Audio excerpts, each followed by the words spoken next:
Hello, and welcome back to Tales of Berseria. Let's jump right into it and pick up where we left off last night. As much as I wanted to continue the story last night, because it was getting good. Work called and had to take care of that. But no plans like that tonight, so off we go.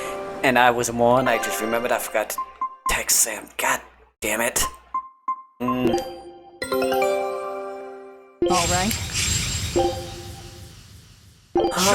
Make sure that I'll do that this weekend. Not weekend. Tomorrow. So, see if we are going to be doing any Pokemon this weekend. We'll like to pick that up and continue that. Excuse me. I want to go to that one. Yeah, pick that up, continue the race, catch back up with him and kick his ass.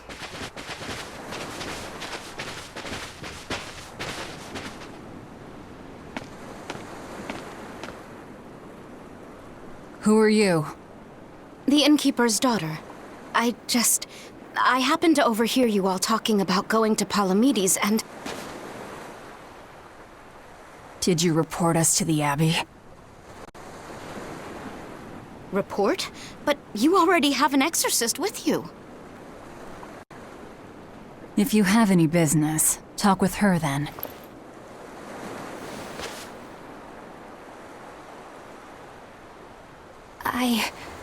I'm Eleanor Hume, an exorcist with the Abbey. How might I be of service? I want you to look for someone. A mother and her child went to visit the Abbey grounds, but they haven't returned. They've both gone missing? Yes. The mother's name is Mahina. She's a priestess of Aminoch. And her little daughter's name is Kamoana. Hold on. If she's a priestess of Aminoch... Right. Ever since the Abbey booted her out from the temple, she's been regularly going back to make her objections heard. But one day, she never returned home. And now her daughter has disappeared too. I can only assume that she went to go look for her mother. And you believe they're being held at the temple? Oh no, ma'am. I just can't imagine Mahina would abandon her daughter like that. Kamoana is next in line to succeed her, so she's had a strict upbringing, but her mother truly loves her. Please forgive Mahina for her protests. I was just hoping you could use the Abbey's resources to track them down. I will do everything in my power to find them. Thank you. Thank you so much. Like Kamoana, I grew up with only my mother as family. I can't help but worry for them. Of course. Let's be off, Miss Exorcist.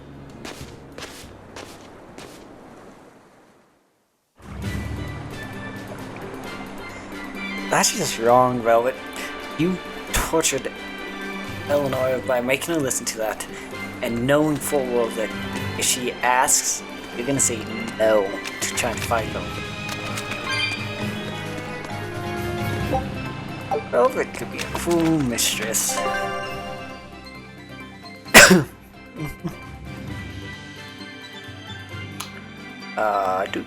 So which one do we go to? Perhaps not.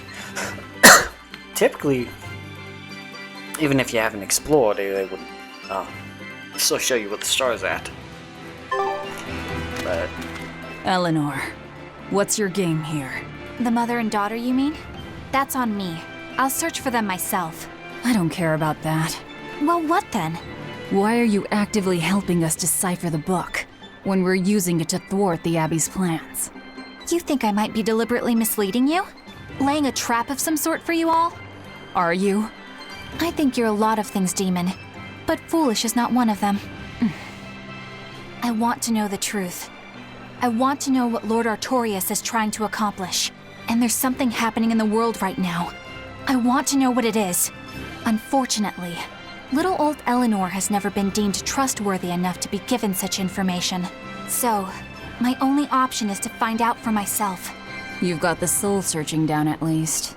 The Abbey and your band of rogues follow two different paths, but something tells me either will lead me to the same destination. And so you don't see any need to lie to us? Exactly. And what'll you do if those truths don't line up cleanly with what you believe? I'm not sure yet. As honest an answer as any. Either way, it looks like you'll be working with us for the near future. Yes, for now. Hey, could I ask you something? What is it? About the Therians. I've heard you call yourself a Therian before. Is there any particular insight you have about them? No, none. Artorias said I was one, that's all. And that doesn't bother you? Does it bother you? Nope, not at all. If you're not worried, then neither am I. I'm surrounded by freaks. But was that truly the reason Ceres chose me?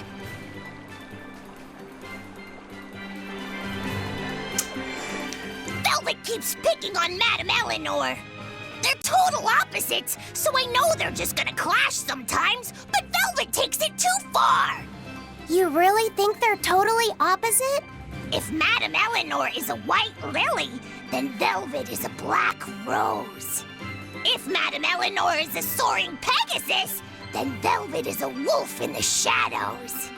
If Madame Eleanor is a plate of spaghetti carbonara, Velvet is squidding noodles with seaweed. I don't follow you completely, but I think I get the point.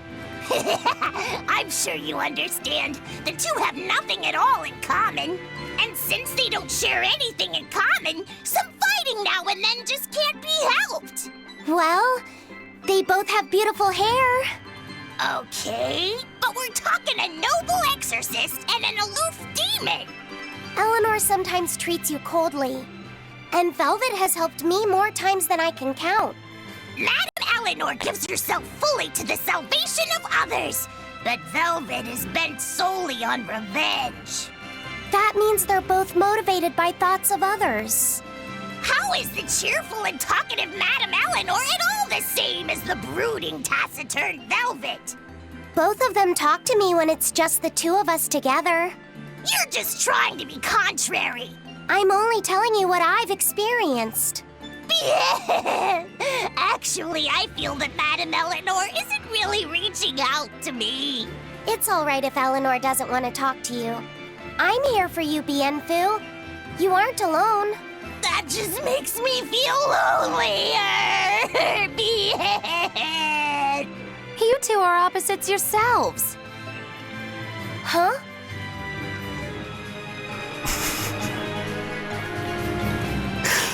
I'm surprised Velvet didn't try to,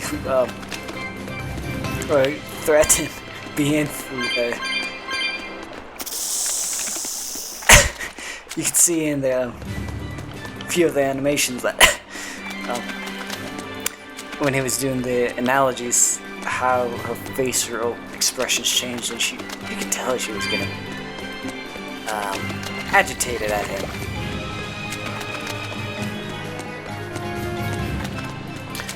Oh, that's the treasure chest. Do-do-do.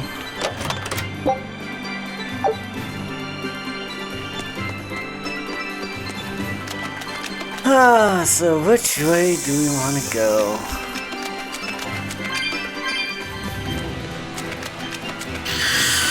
Do we want to go north? Or do we want to go south? Ah! Time to dish out spanking.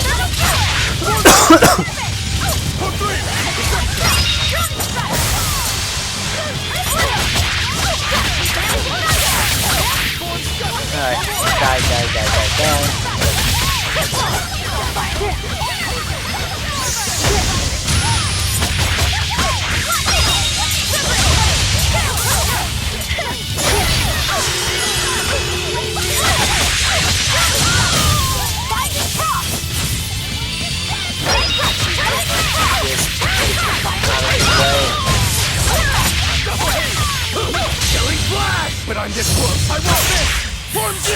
ways. Ow.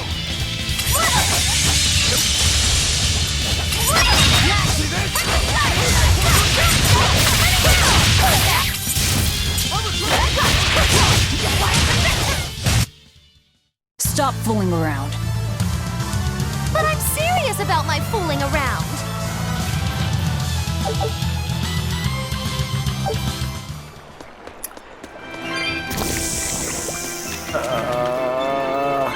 Let's go north. So we're kind of running that way anyways. Oh, what's the thing? We just turn around and come back, right? There's a Code Red over there.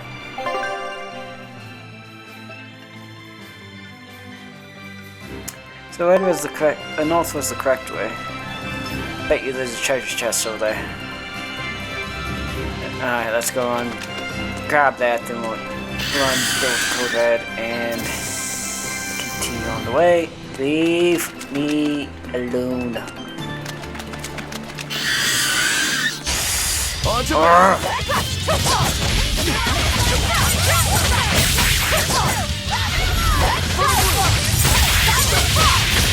Flash! But I'm this close, I won't miss! Form zero! One down!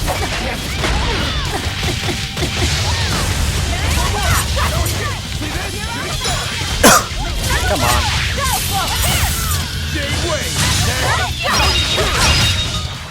Come on, really? Stay out of the way.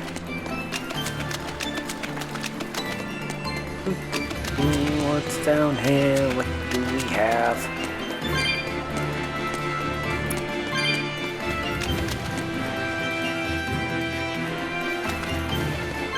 Treasure has to be here. Yep.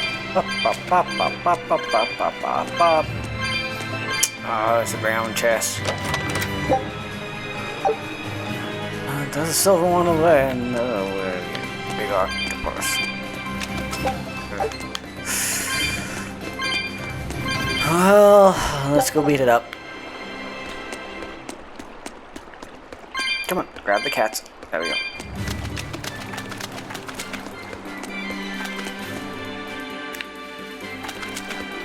Knew that this would be a chest down here. Only reason that they would separate it like that.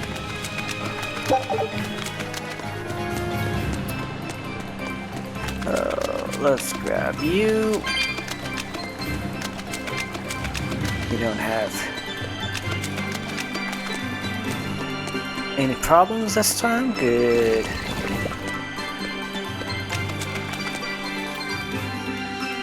Alright, now let's go. Stay away. Always be smart.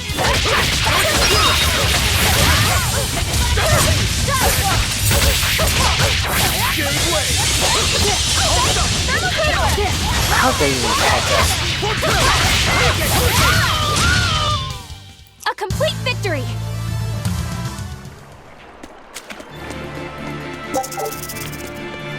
No. God damn it. My time.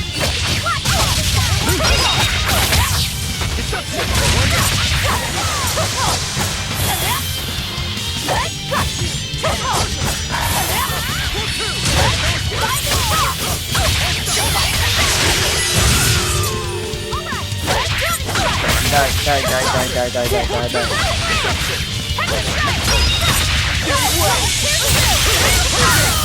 There we go. I was amazing, wasn't I? Oh, that was fast. All right. Show them how Still missing Ifrit's one crew thing. can... Stay over there. Leave us alone. Alright, let's beat this big thing.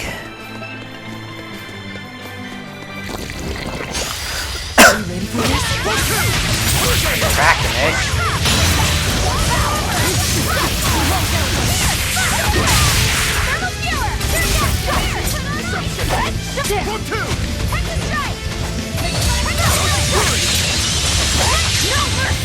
There we go.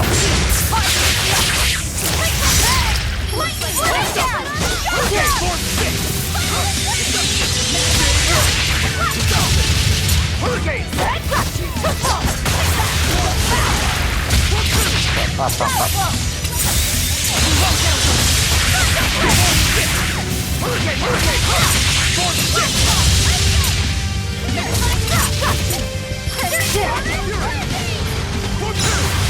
Come on.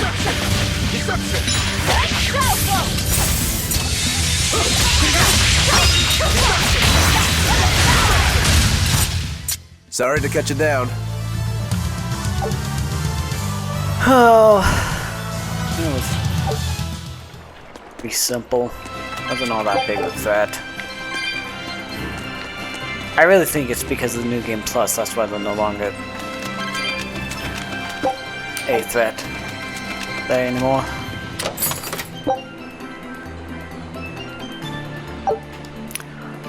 Why are we not getting stuff for Velvet? Would like a new weapon.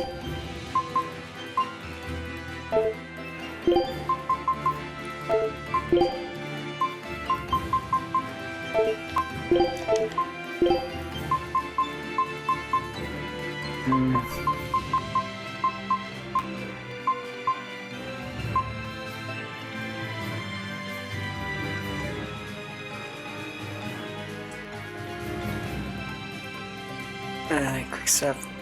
P plus 50.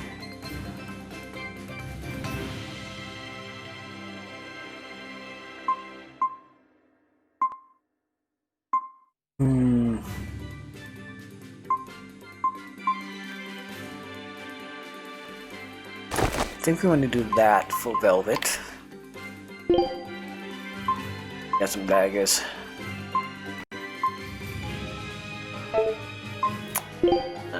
Nothing there. Weak.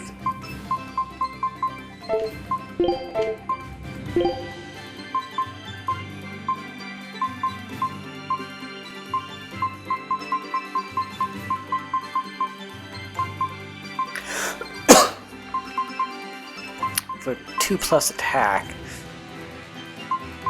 not worth it.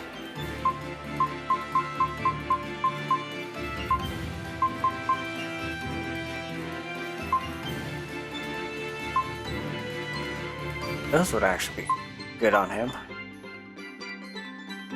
Those are not that bad.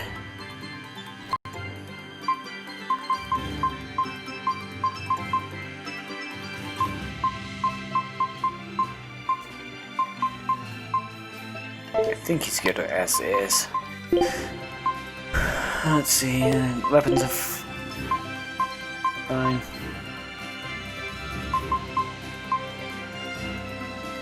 Rarity 7, rarity 6, more attack. Not much. I don't think that's worth it. Nothing there.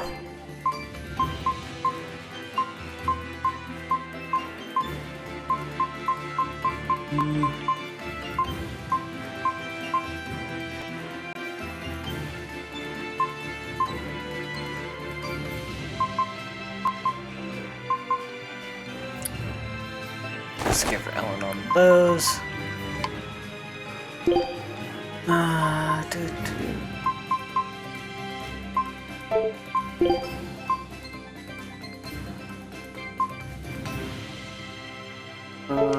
really worth it. There.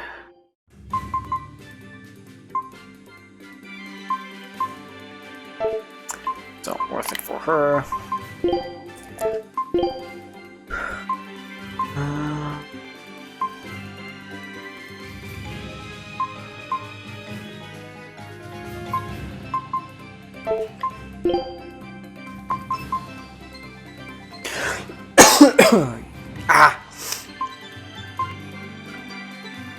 lose quite a bit of attack, just everything else. Not worth it.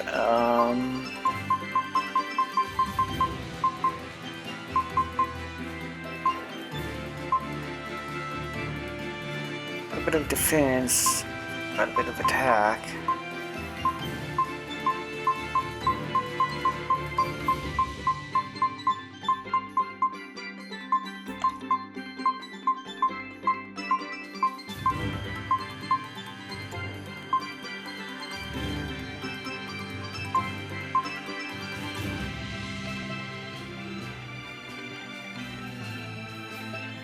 He needs just overall better stuff.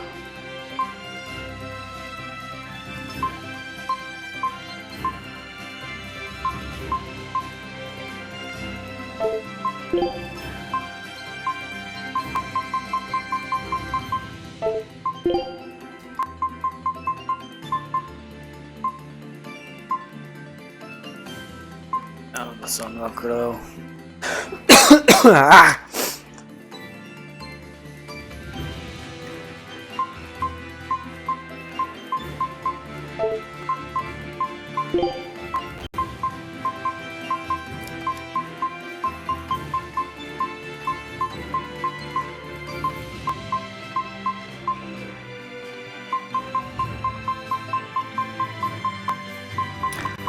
The boys need some better equipment.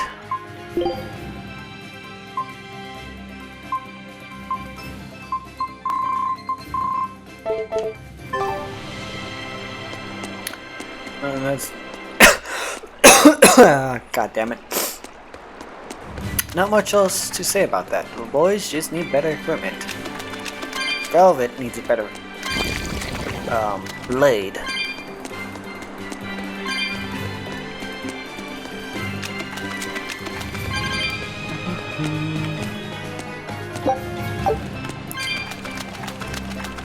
Alright, just keep collecting stuff as we run through. Pop. Stay away, stay away, stay away.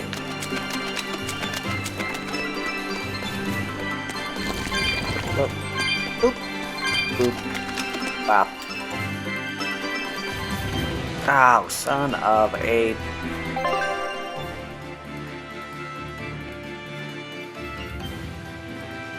It's probably north.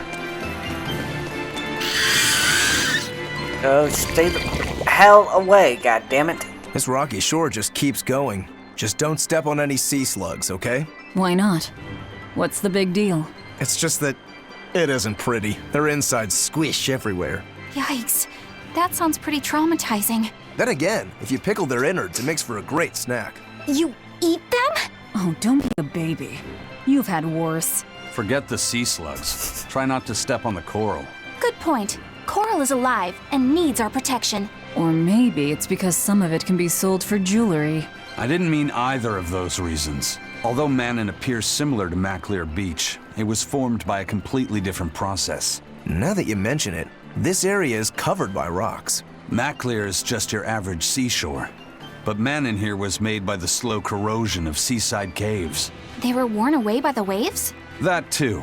But mainly, it was the handiwork of a rock-eating species of coral, known as ravening table coral. Stay in contact long enough, and they'll melt your flesh right off. Ah, so that's why it tingles every time I touch the coral. Why didn't you warn us earlier?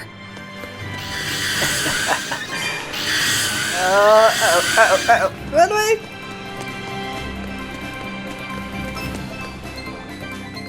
Eisen.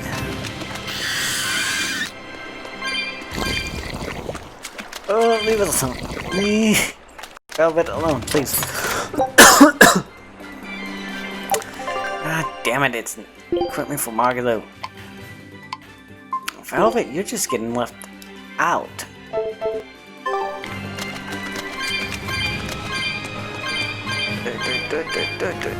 Hey, you're in the way. Out of the way. I just want to collect the cat souls that you're sitting on top of. Pop. Pop.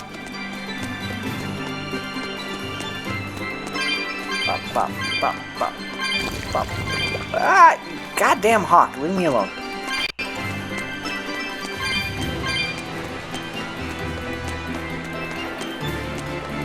You got them all? You got them all. Nah, stay away. Ha! Outran you. Cool. Stop.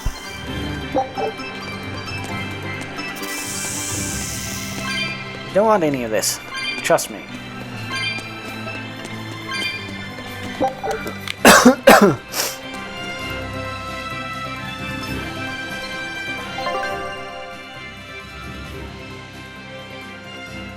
Of course. Of course it does that.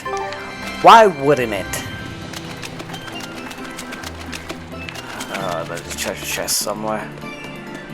Stay away.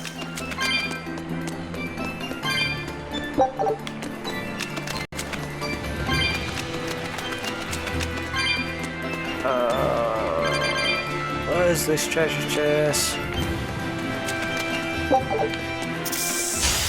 God damn it. Not random. But I'm this close, I won't miss! Don't waste it on trash.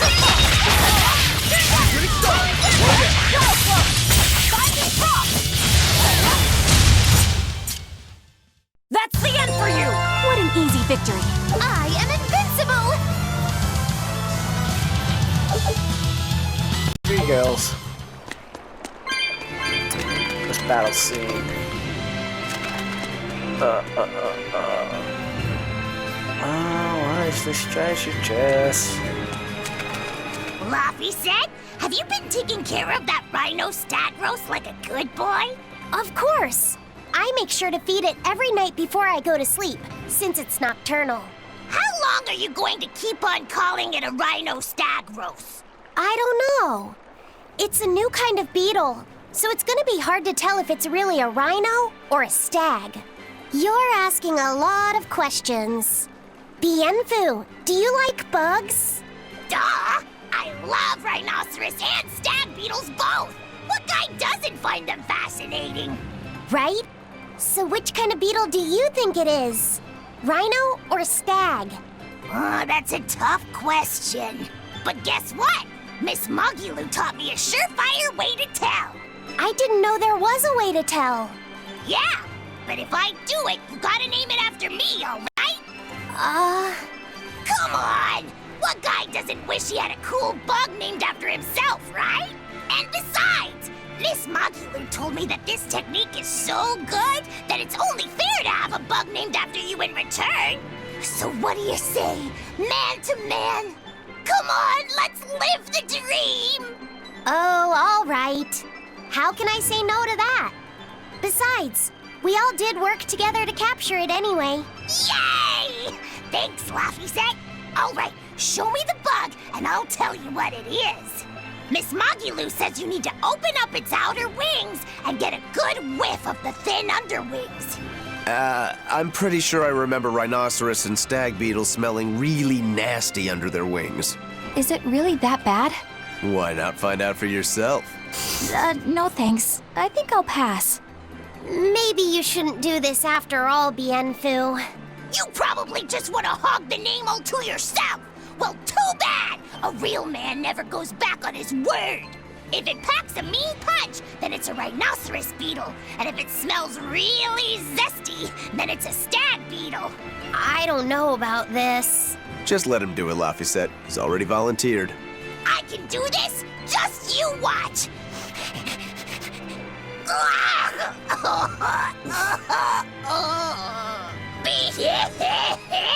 This smell is the most bad thing that ever bad in it! Whoa! He fainted with his eyes still open! Hey! Wake up! Wake up, Bienfu! Miss Mogulu, as soon as I smelled it, my nose literally exploded.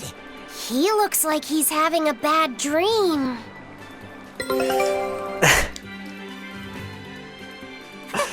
I spy spy with my little eyes a kiddo who's spying at my bewitching waist. Oh, sorry. I just couldn't help it. What are those books anyway? Oh, that's a great question. Since you asked, I'll reveal the secrets of my tomes just for you. On the right, I've got my household ledger in the back and my magic encyclopedia in the front. That one I mostly use for oil blotting paper. What's oil blotting paper? It's a girl thing. The two on the left are my heavy book, which I use for flower pressings, and then my super pop-up book. A super pop-up book? When you open it, it pops out with the force of a raging river! When an enemy has me cornered, I can just open it up facing a nearby wall and pop! Instant getaway! The only downside is that it's a real pain to try to get closed again, so I haven't used it in years. What about the book right in front? That's actually layer cake.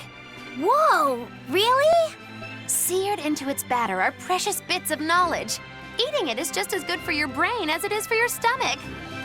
Wow! I had no idea that was possible. He's taking this so seriously, I almost feel bad. All of your books are so interesting, Magilu. That's really cool. There's no end to your curiosity, is there? What do you say? Want to take a closer look? Boy, would I. If you really do, then say, Magilu, I want to get to know you better. Magilu, I want to get to know you better. All right, I accept. I'll reveal to you my most private secrets. Wow, so that's what's on the other side of these books. I wouldn't have ever guessed that. What the? What are you doing with Laphicet? He said he wanted to see, so I'm showing him. You have no right to stand in the way of his desires. It's my job to protect him as his vessel, especially from someone so wicked as yourself. Also, what you're doing runs contrary to public decency. Witches aren't supposed to be decent. These bindings with the locks on them. This style used to be really popular during the Meliodas dynasty.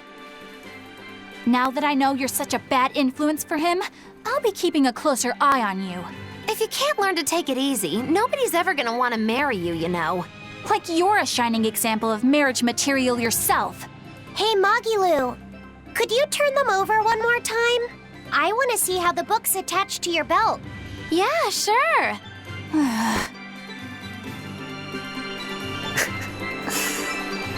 Eleanor's just figuring out that Magilu's bad influence. Hey, Magilu, I was wondering about that book you have on your waist. The one you called your heavy book, for flower pressings. Your curiosity truly knows no bounds, does it, kiddo? Okay, nobody else knows this, but since you're so interested, I'd hate to leave you hanging. My heavy book, the one I use for flower pressings, is none other than a collection of Bienfu's poetry. Bienfu likes to write poems? Yep, you'd never guess it, but he's actually just about the best Moloch poet around. Some people even call him the Great Norman Poet. Here, I'll read you my favorite one. If there is something unimportant happening to the east, I'm made to go there and back. If there is something unimportant happening to the west, I'm made to go there and back. I can never rest nor be at peace. Every day my life is a living hell. That's heavy stuff. Isn't it? That's what makes it so good for pressing flowers. It's so wonderfully oppressively heavy. Magilu, your face has gone all sinister looking.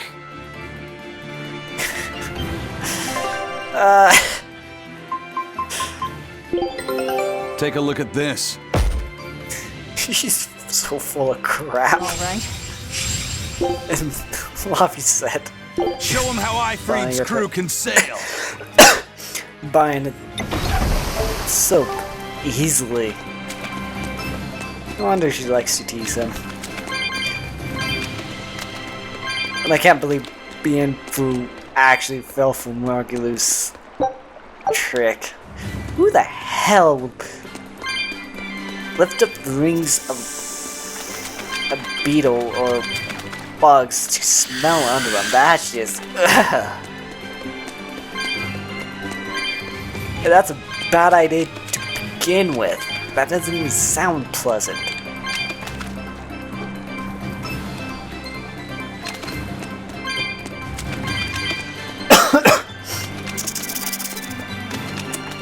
What is this treasure chest? Ah, stay away. Stay away. There it is. Stay the hell away. Something good. Ow. Let's see. Is it? It's not good for velvet.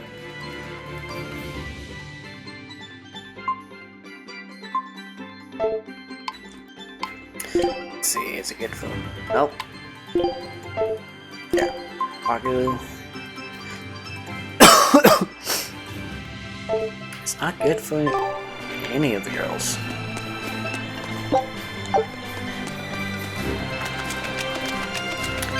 Alright. Come on. Blop. Blop. There we go. Let's do that. Up.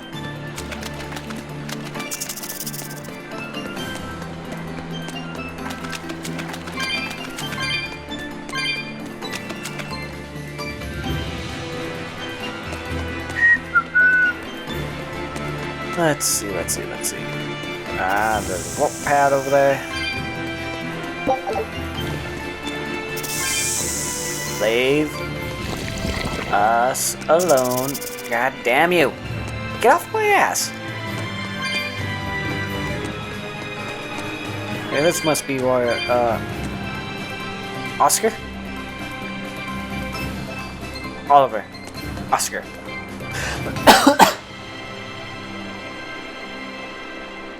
That exorcist's name's Oscar, right? It's not Oliver.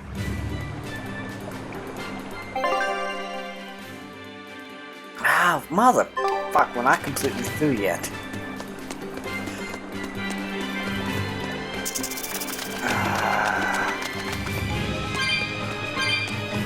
And I'm so hopeful that we were. 100 gold.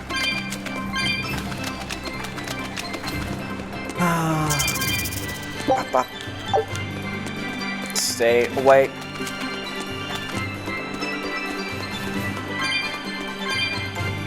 I thought you were gonna follow me.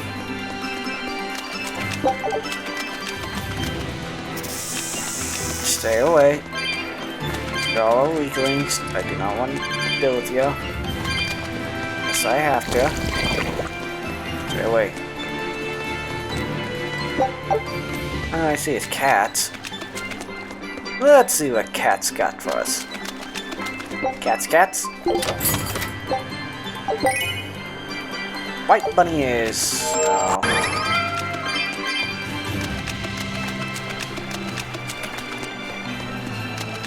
We already had those. Motherfuck. At least it does land.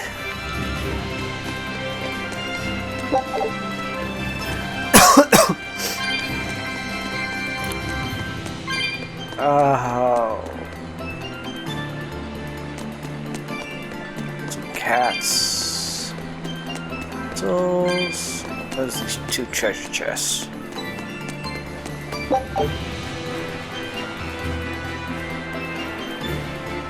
One's right there. Next to another warp pad.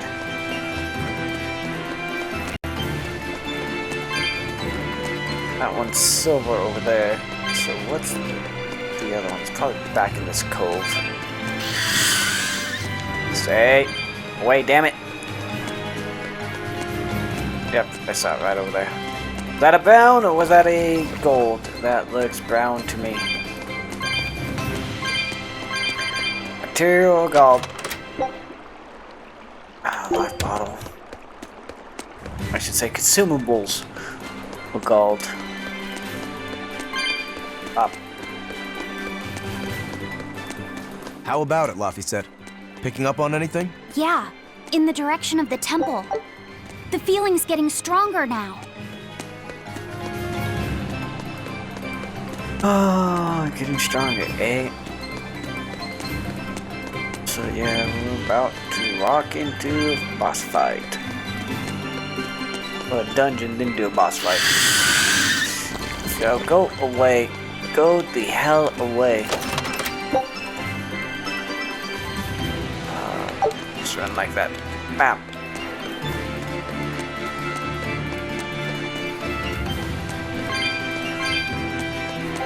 Race coach guys, so let's see, is that enemies to Crocodile? Nope. Nope. Nope.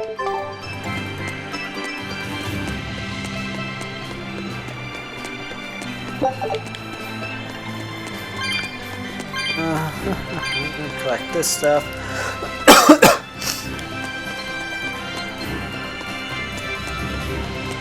And now we're finally through here.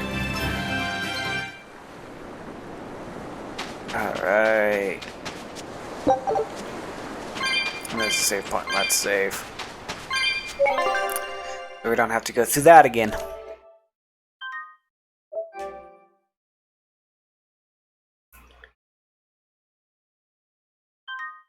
Up.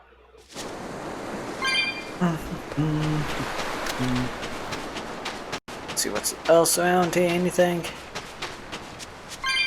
Doo-doo. Check that. Yes, I checked. Okay, yep. Red sage. Uh-oh.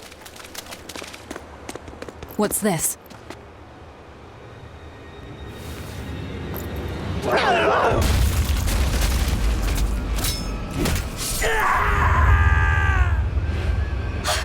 A demon! The demon we heard about? Sounds like it's having fun. Then we'll use this distraction.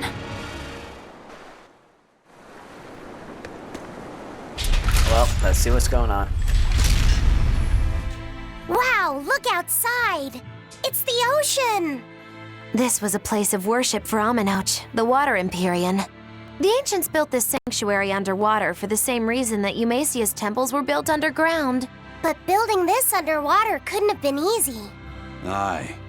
With the Earth temples, all they had to do was keep digging. Here, they had water to contend with. How did they do it? You can't split the sea like you can a log. They started by stacking giant stone blocks in the shallows, creating an enclosed space. Then they drained the water and expanded the enclosure. Once they had done that enough times and secured enough dry space, they were able to dig into the sea floor. It's mind-boggling, isn't it? The humans believed that by going through such great hardships to build these temples, they could show the depth of their devotion.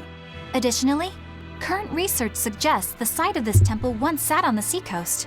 What? Are you saying I'm wrong? No, I'm only reporting what I've read in academic journals. How would coastal ruins sink into the ocean? When the Empyreans began their slumber, the land shifted, and this temple was swallowed by the sea. Scholars were able to prove that the sand and the heavy stones formed an airtight seal around the structure. Later, people carved an undersea tunnel to connect to the temple, bringing it to its current state. Now that you mention it, I think I read that book too. Revised Theories on Ancient Architecture, right? That's the one. Have you read it, Aizen? No, I only read the first edition. The problem with the stone enclosure theory is that each time you expand the enclosure, the innermost stones have to be carried out. Once that was pointed out as being too inefficient, alternate theories were developed. The revised edition has a number of competing theories. I highly recommend reading it. I will then. So, wait, was that a complete rebuttal of Aizen's explanation? That was not my intention. It's okay. Archaeology is a continuous process of asking new questions and making new discoveries. Prevailing theories change all the time. What's it matter anyway? Let's just get going. Aizen used to be one spotting off useless information. Now all those to either rebut or prove him completely wrong. Ah, that's funny. There's no Empyrean here, right, Aizen? If you're worried about it, why not flip that coin of his? Heads, no Empyrean. Tails, Empyrean Central. But it always comes up tails. Like I said before, these temples are nothing more than places of worship built by human hands. The current religion started when humans, fearful of natural forces, began to worship four gods they called the Empyreans. If you're concerned about whether or not one is sleeping in these ruins, just remember that their very existence is only legend. Be that as it may, Inominat certainly exists. Aye. But I've never heard a single story of anyone actually seeing an Empyrean. Inominat must be a special case then. Must be. I suppose so. If there were 4 more like him, and they were all trying to stop us, we'd be sunk. I can't disagree.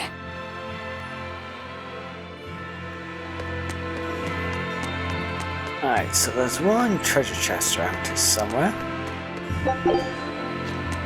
Oh, and we got some demons? Or those exorcists? I'm God ready damn for it. this.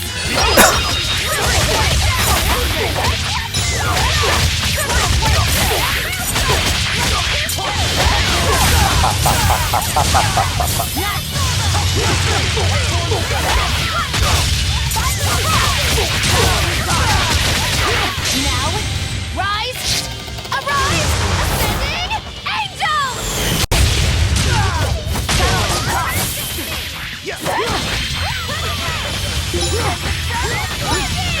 Get over here.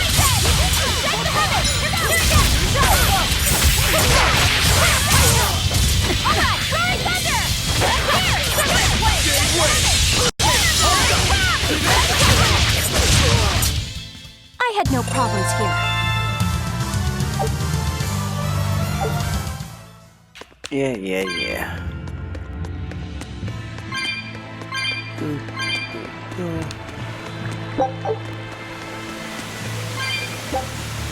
Something's written on the monolith. I should say, turn through the water, through the path, being by flame, this rock turn white, and Peter water shall lie still, path before you.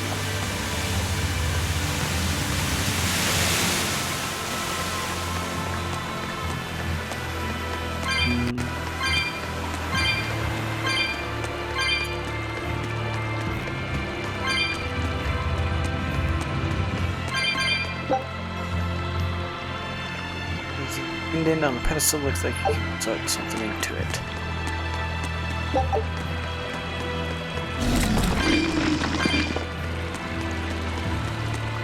Stay out of the way. Okay,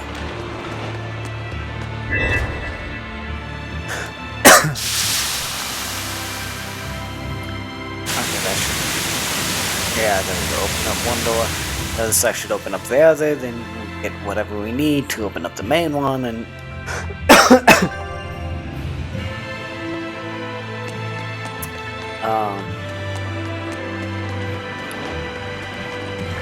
Then we can go deal with Oscar.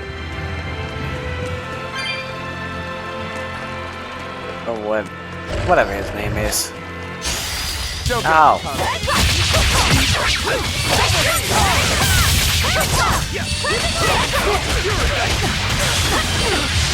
Oh, god damn you!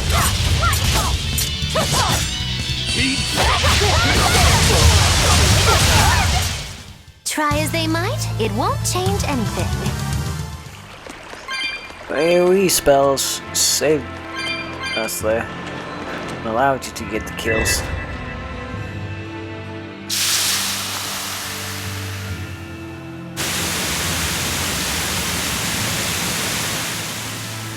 Come on.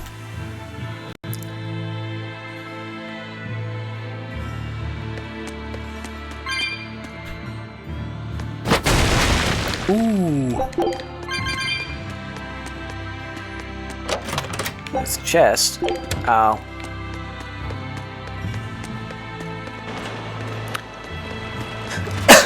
Alright, let's see what we got.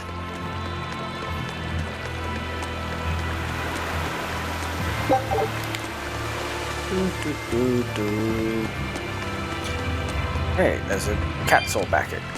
Let's go this one first. Bam. Treasure chest. Pop, pop, pop.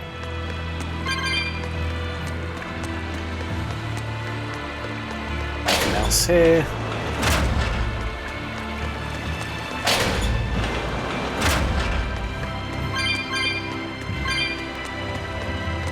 warp point.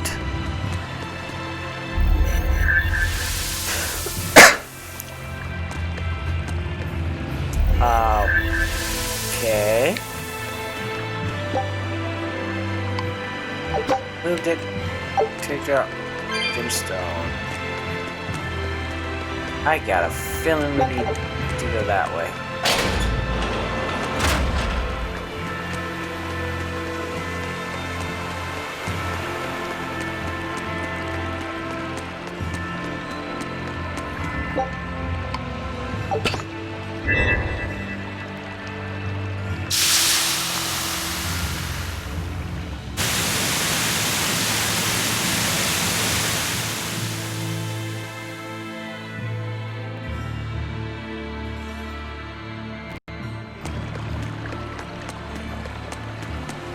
I still think we need to go through that warp pad, but we shall find out.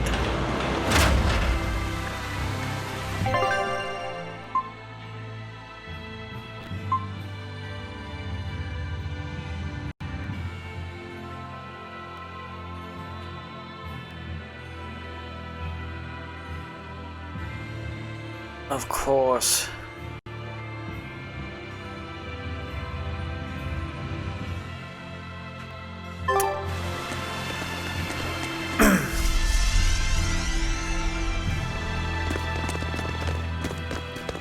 Well, it wiped out the security for us, but...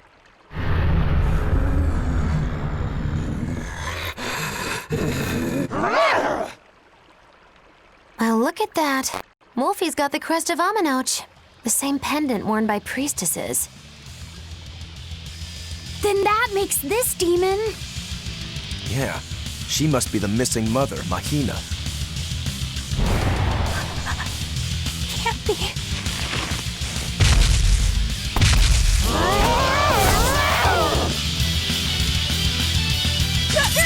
Don't just stand there. It's gonna eat you. I know that.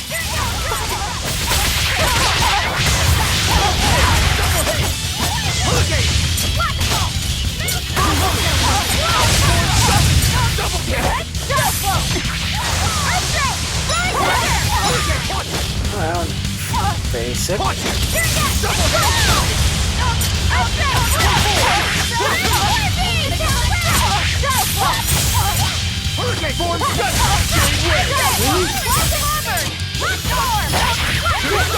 Market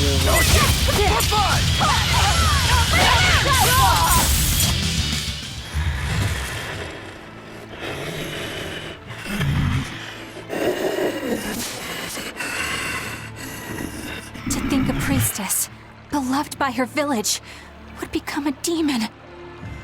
Eleanor? She's never going to be the same again. This is the least I can do for her. So says reason. Huh? That feeling.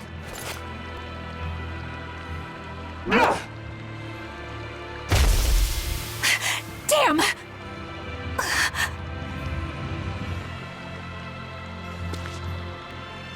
Let the demon be. We don't need it.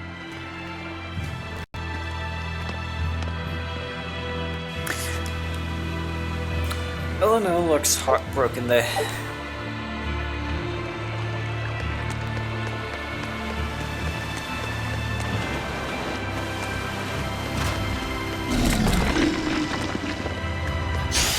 God damn you.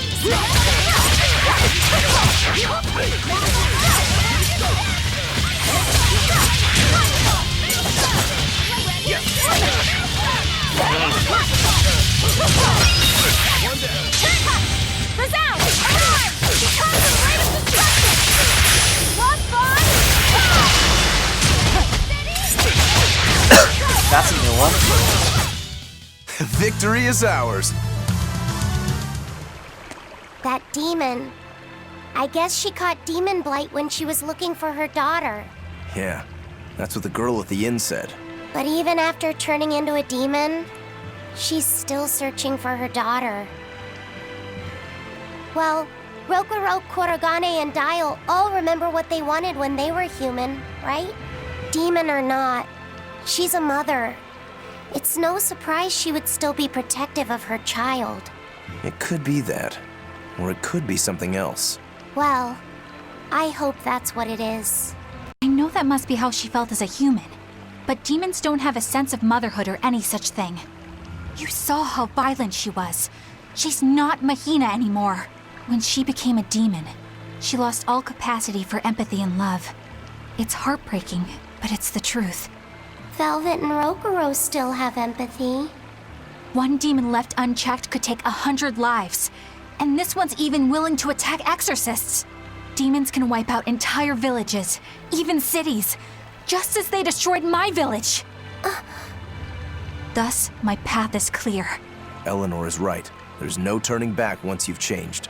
Perhaps it would be a mercy to grant her peace through death.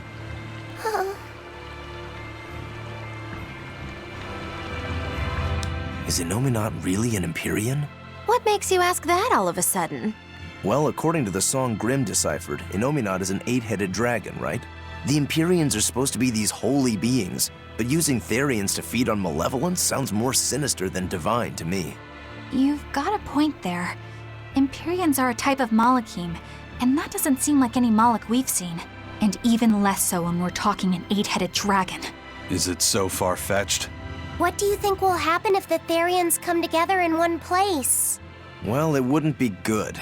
My guess is they'd merge together into a giant, horrific monster. The mighty beast will attack us with its 8 long, snake-like necks and 8 heads spitting hellfire! I can see your worry. Right? And that's 8 heads with only 6 of us to take them on. It'd be more than we could handle. I'd have to conjure up a double or two. You can do that? Of course not. Then why mention it? Oh! What is it, Laphicet?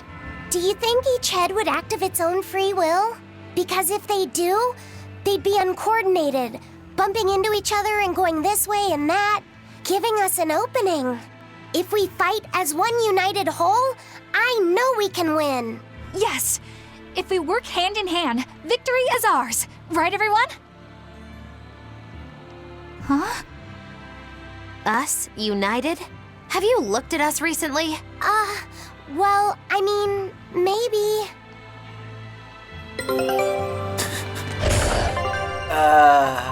Are you this right? All right.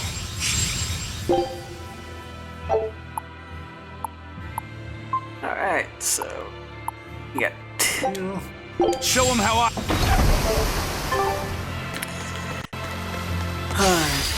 God damn you!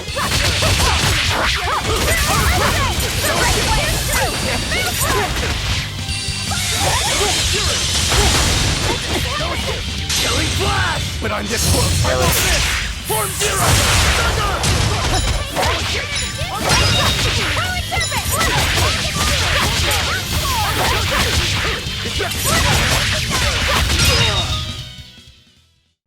You really do have a peculiar air about you. Yeah, I don't think you're one to talk.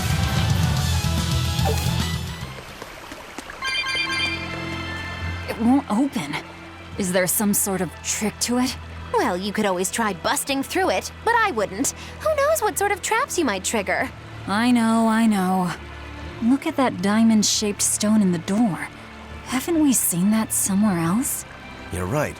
It was on the pedestal with that chalice. That huge thing?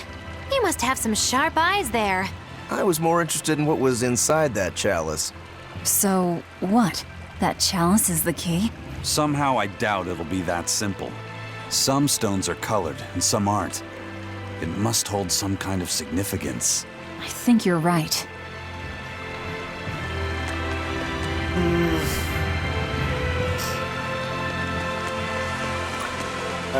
This puzzle, god damn it. We'll go this way first. Since we know the other way. It's a teleport. Check. Oh, what's this? Elevator.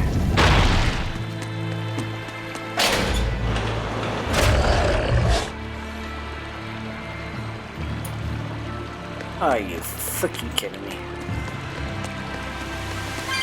Up. Pop, pop, pop, pop, pop. Grab you. Pop, pop.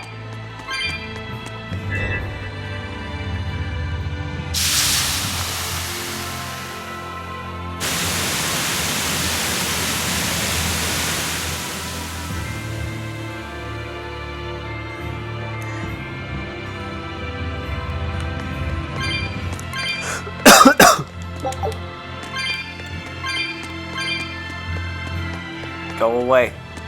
Go the hell away.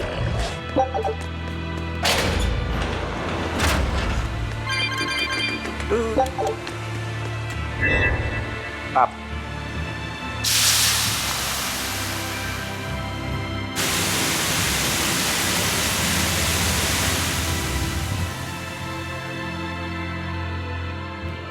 I remember going through here the first time. How difficult this puzzle was, or how confusing it was. Whoa, what? You guys just like popped out of nowhere.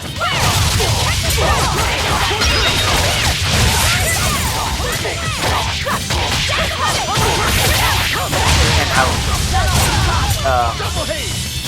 infuriating this puzzle was. I won't improve by fighting weaklings. Yeah, that guy just kind of popped in right in front of us. Popped right into existence, so nothing to do about that. Yeah, I remember this first puzzle, doing this the first time, how aggravating it was.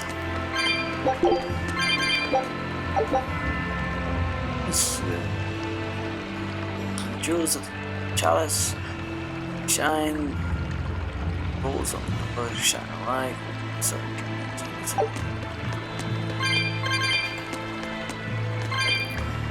think I remember the puzzle. We're about to find out. Something good, come on! Ah! Why can't Velvet get any weapon?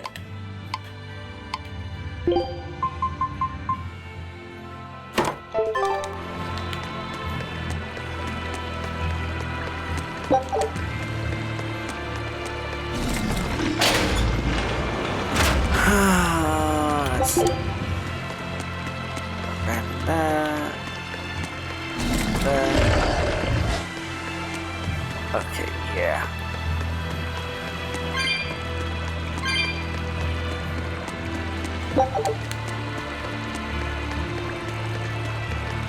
Are you standing? You were standing on top of one. That elevator's up, so we gotta. Yeah.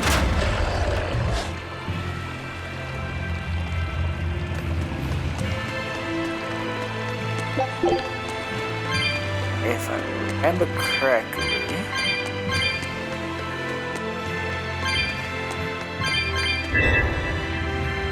I turn this guy on.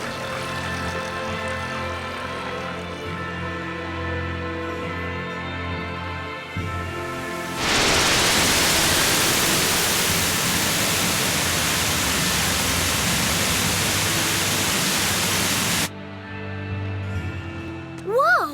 A water bridge! Can't get through it.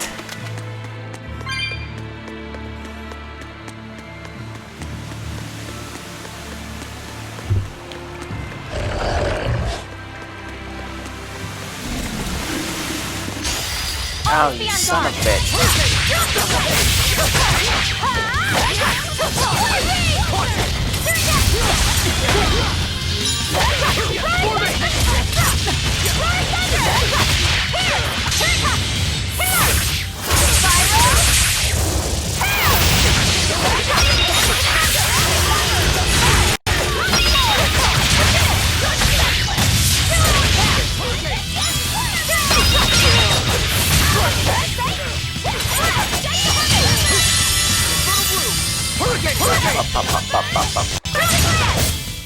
This fight is over!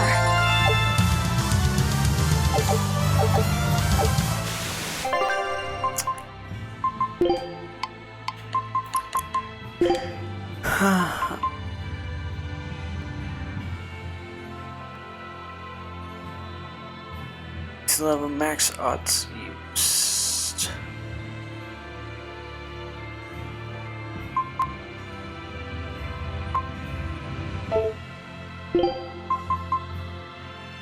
Yeah, this is still the best. Okay,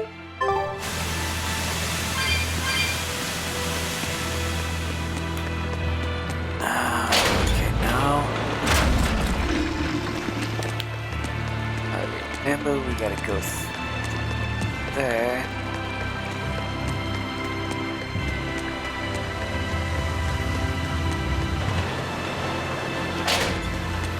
Me remember.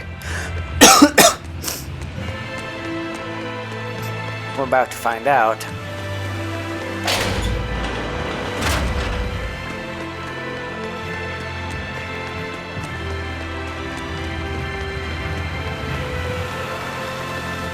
It was the right side with the teleport. Yep. So now we can teleport in here. Got that. Oh, that's right, life bottle.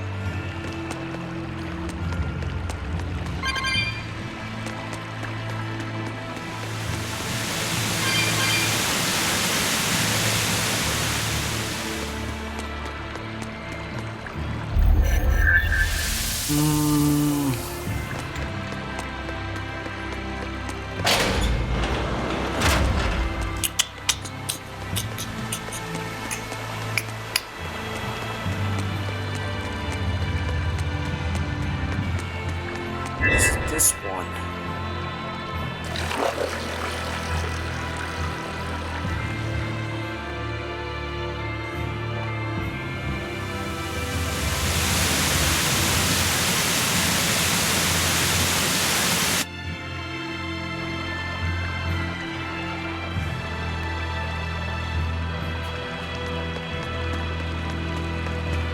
Maybe?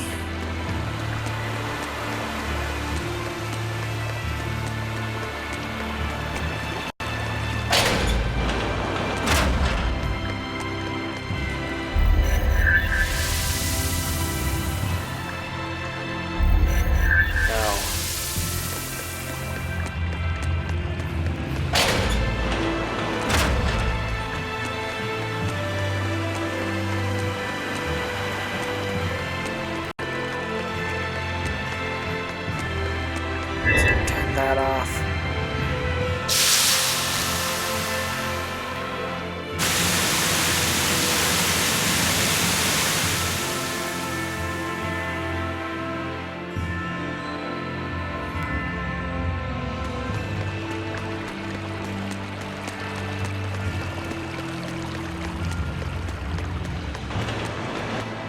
We turn you on.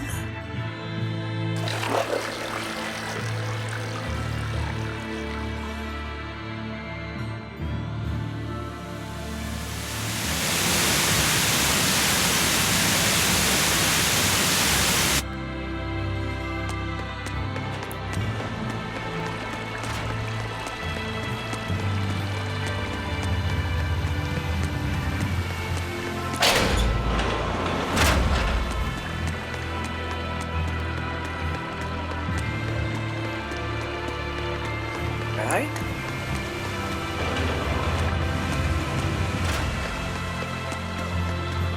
Two diamonds glowing on full. We had only one diamond to glow, right? Yes.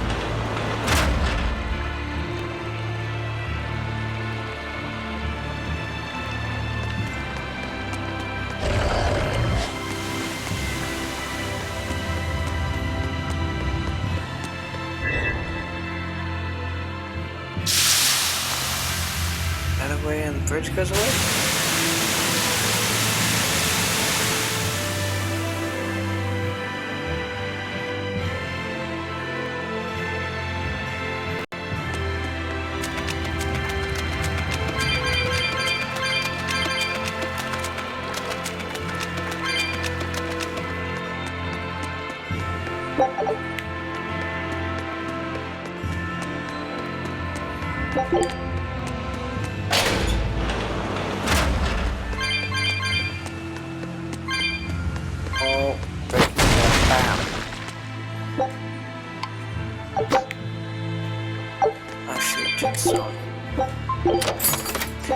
What do you got? Oh, nothing for me.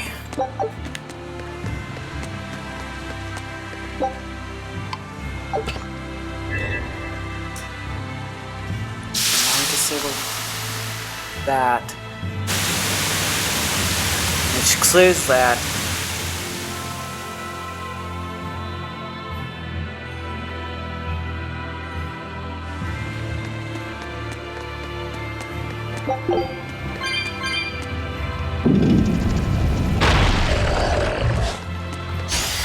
I'll end this quickly.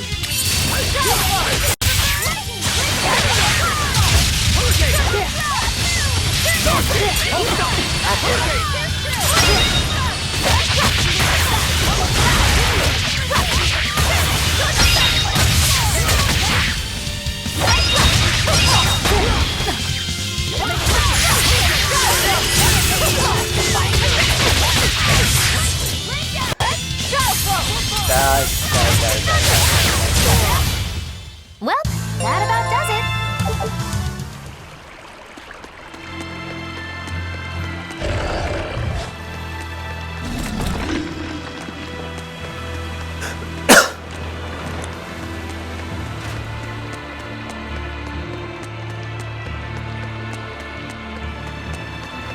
And now turn this guy off.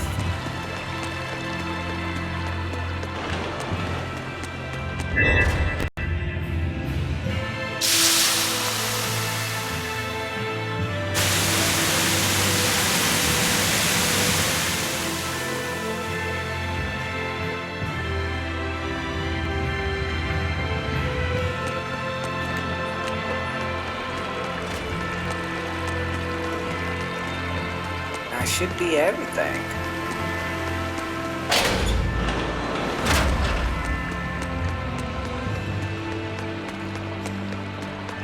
Hopefully. Maybe. We shall see.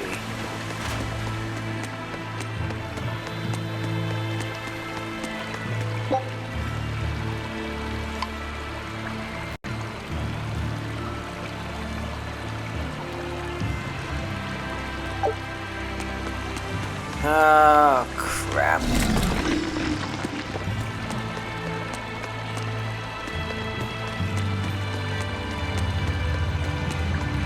Wait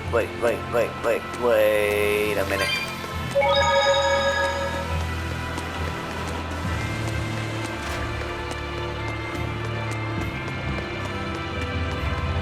Wait a minute.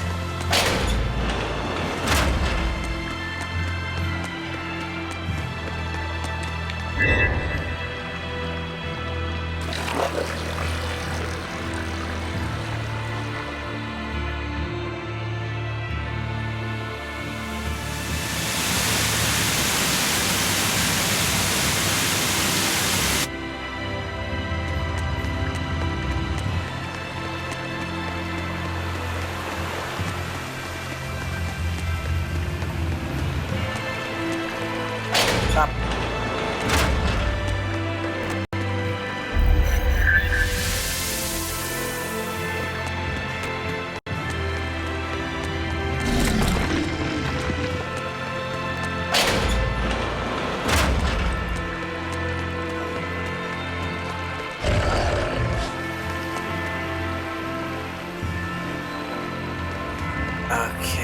Okay. Let's make a save here.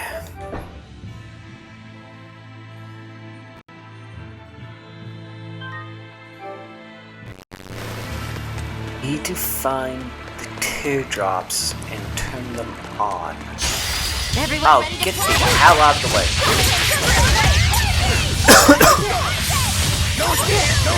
Killing flash! But I'm this close, I won't miss! Form zero! Stop wasting the Mystic Orbs on the trash.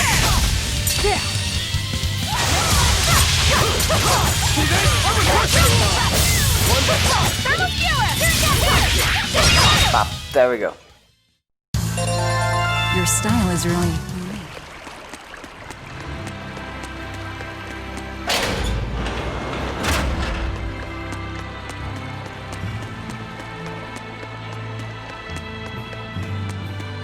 teardrop.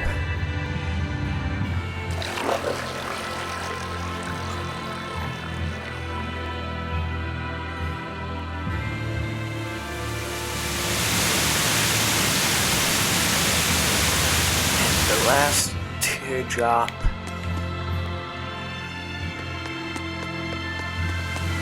is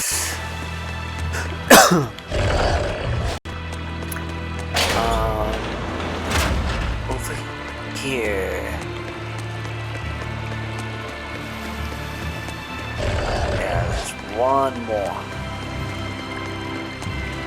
Gotta find the teardrop. Stay away.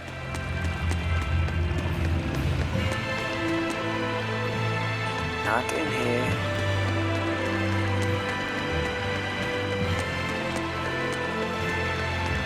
This one a teardrop or a diamond? Nah, like a teardrop. Pop.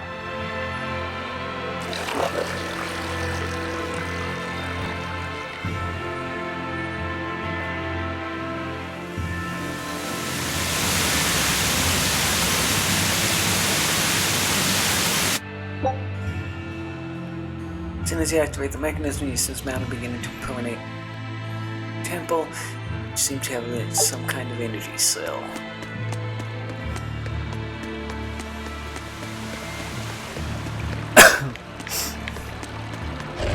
It's just a standard puzzle. It helps. I have done this once.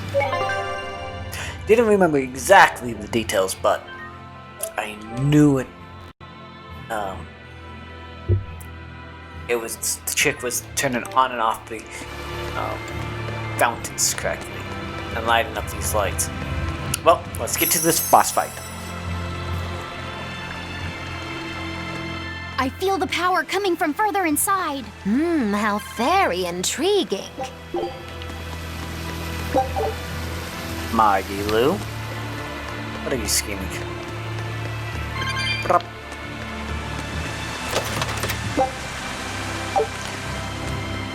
Alright, let's get to this.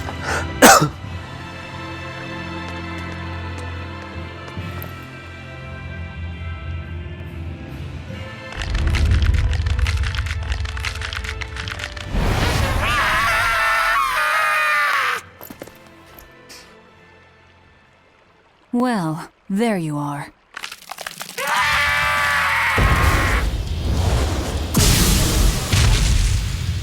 That barrier again! Looks like we were right. Another Therian. Just as Velvet conjectured, each of the 7 heads seems to assume a different form.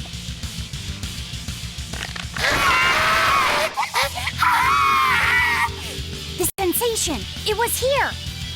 Well, look at that. I guess your hunch panned out too, kiddo. This is just how I felt in Roaring Forest. That must have been an Earth Pulse point back there, too. Well, what are we going to do with this one? Can we get it to shrink like that bug of yours? I don't care whether it lives or dies. As long as we defeat it and take out one of Inominat's heads, that's all that matters.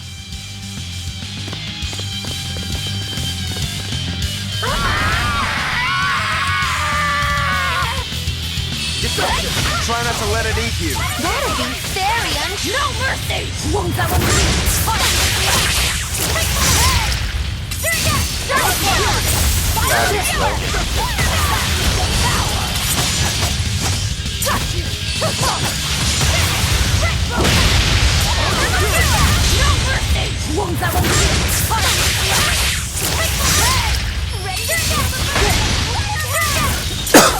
Hopefully the battery lasts for the battle.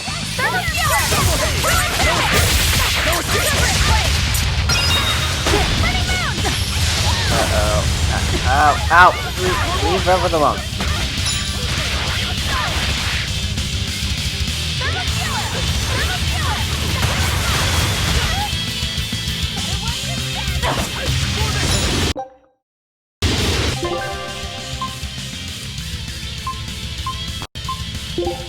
I got some items. Will I send?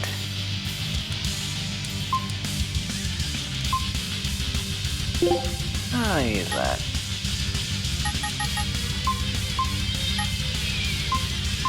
What?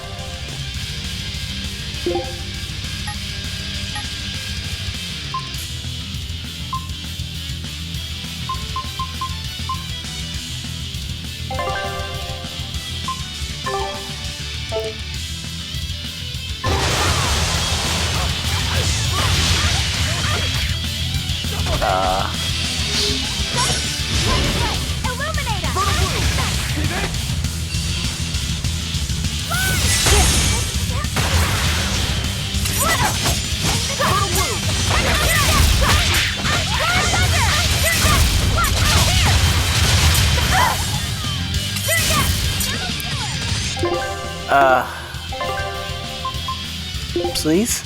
Item?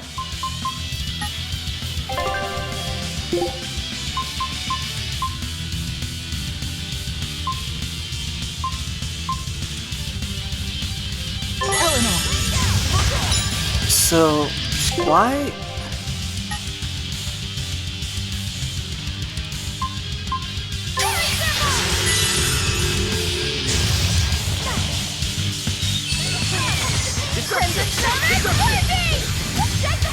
Leave Velvet alone for a minute.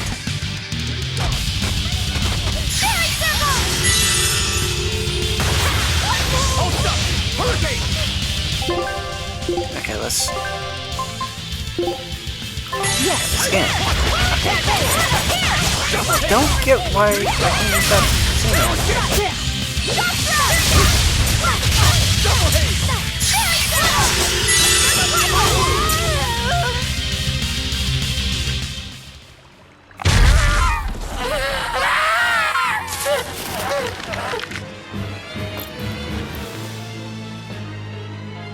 I don't think this Therian's getting any smaller.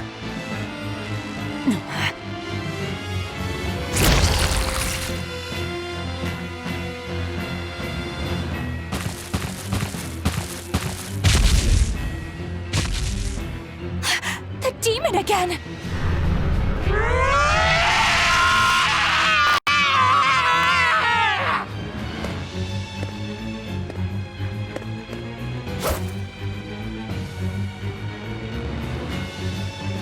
I'm not letting you go this time!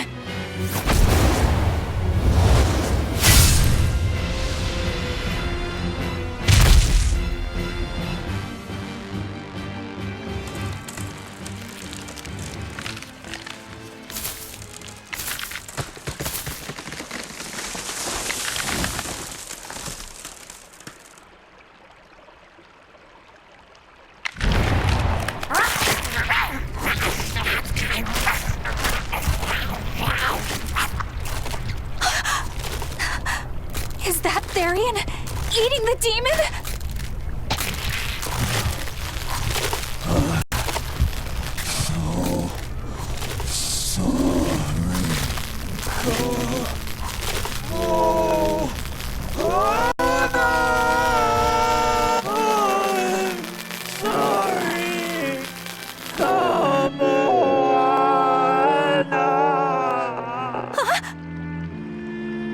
The Therian! It ate her! Malevolence must refer to demons then. Feeding on demons. I know what that's like.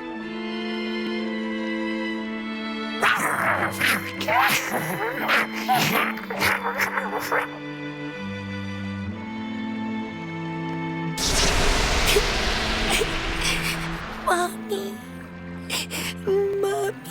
Look! It turned into a little girl. Is that Kamoana?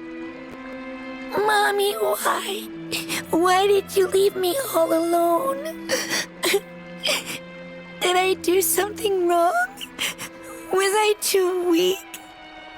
I'm sorry, Mommy. I'm sorry. No, this can't be happening. I tried so hard to be strong for you, Mommy. The man from the Abbey made me strong. So please, Mommy, please come back. The Abbey made her strong? By turning her into a Therian? Jeez, those Abbey jokers really get off on this sacrifice stuff, don't they? I can't believe it. That woman, she was trying to save her own daughter. Mommy! Mommy! I miss you. Mommy! Dying, unable to save her daughter, all she could do was offer herself to feed her hungry child. No, this is my fault. So, should we bring her with us? Someone like her will only slow us down. That Therian isn't going anywhere.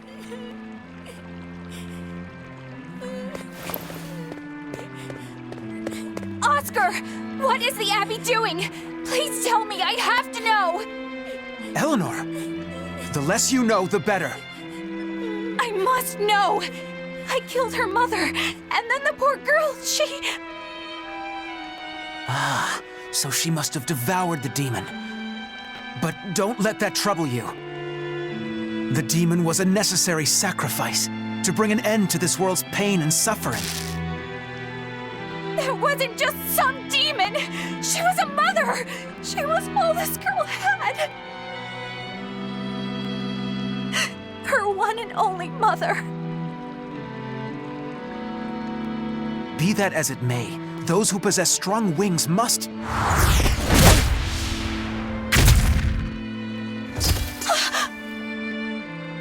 It's not nice to make a girl cry.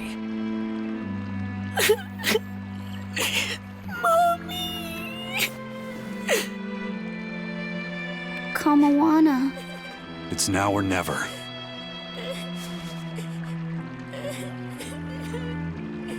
Out of the way, Laphicet. Wait! Have you no compassion? This isn't up for discussion.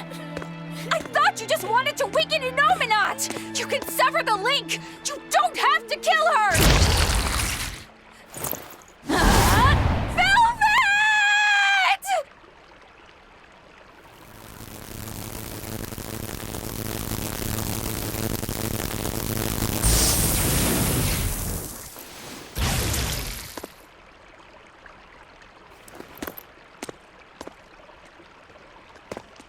Oh, someone's had a change of heart. Apparently, a woman's tears truly do have frightening power. I'm just curious about something Grimoire said. I can always kill this one later. If we're taking her with us, we'd better grab her and go. No sense lingering in the enemy's territory. Hey, Kamawana. My name's Laphicet.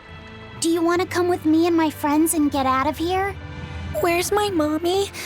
I'll be lonely without her. You're not alone, sweetie. I promise. Even if she's far away, your mother will always be looking over you. How do you know? Because that's what my mother does for me, too.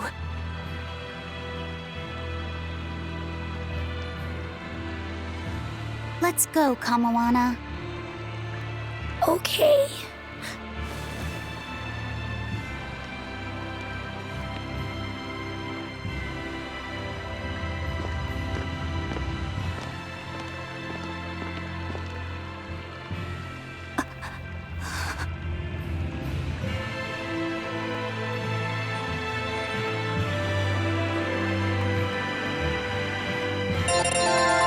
Velvet knocked Oscar the fuck out.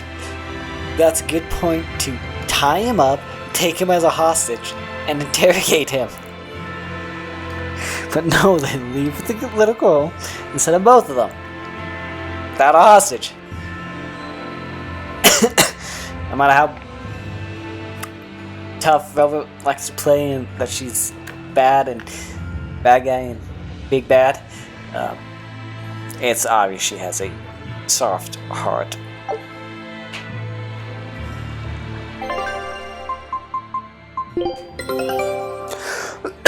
This recipe looks... Show him how.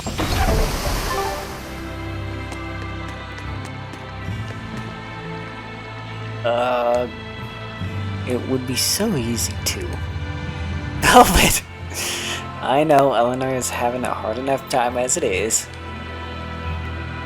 I won't do anything that might push her over the edge. Should take him as a hostage and interrogate him instead of just leaving his ass knocked out. Jump. Yes, we can. Woo! Not good. The malevolence is getting stronger. My. The effects are already starting to show.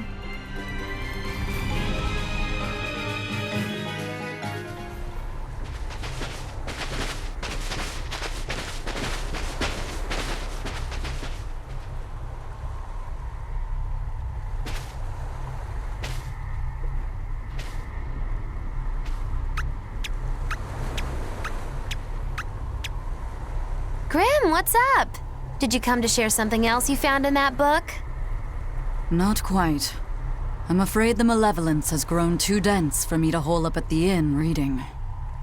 Malevolence?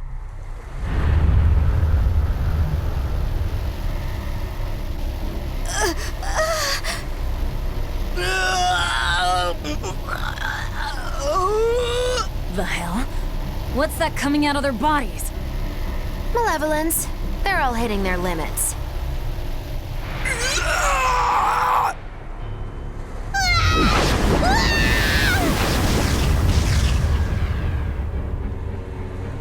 DaemonBlight!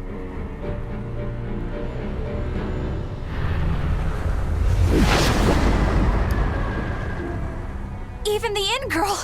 Why is this happening? They're demons now. Their malevolence is spilling over. The malevolence. All of that energy spilling from their bodies? That's what causes the DaemonBlight?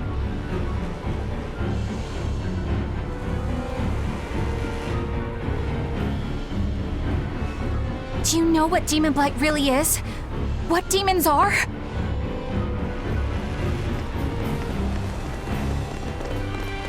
They couldn't have gotten far. Track them down at all costs. We'll talk later.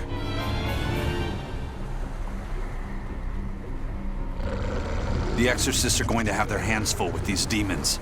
Let's get back to the ship while we can.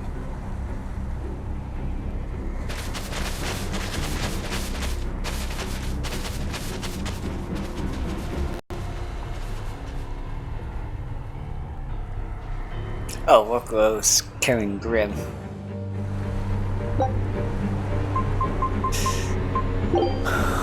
Alright, let's warp.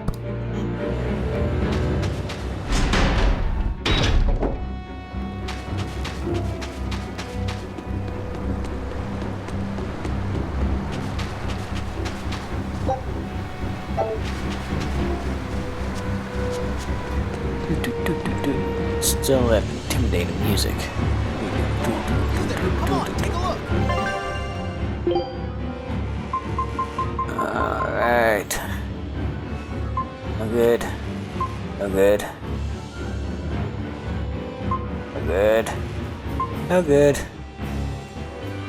It's a belt.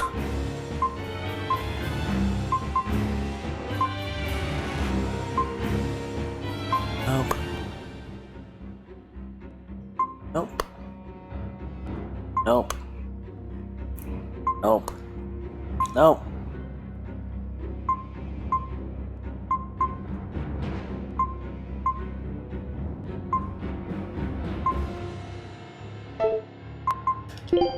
Maybe enhancing.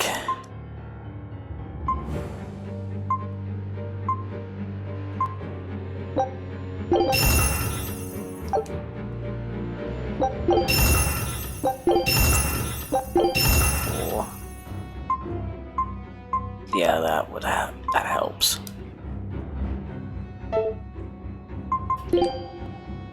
Equipment. Bam.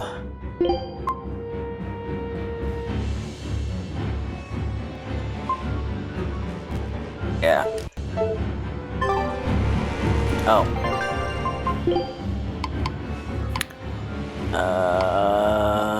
Boots. Velvet.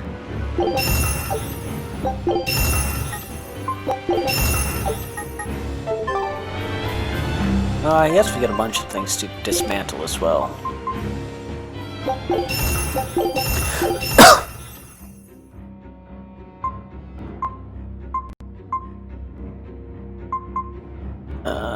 Nine, 7. Paper. 8, 3.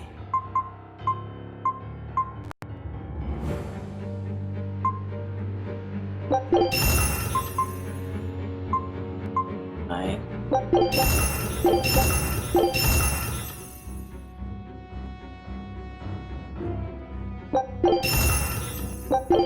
Guardian.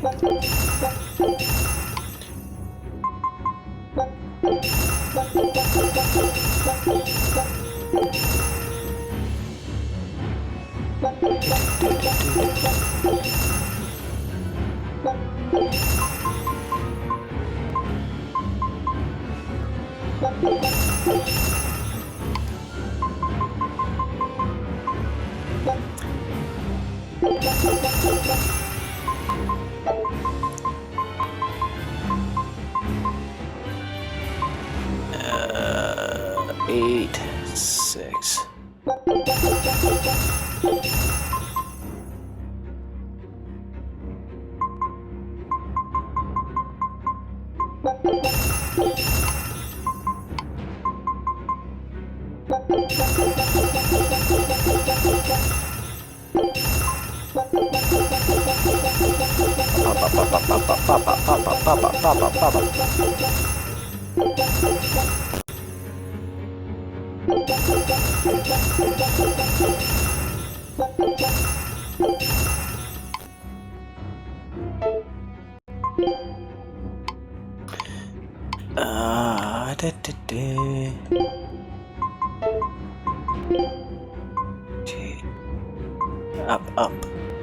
Up. Let's see. Earth attack power. Let's do that one. Dismantle. Up. Enhance.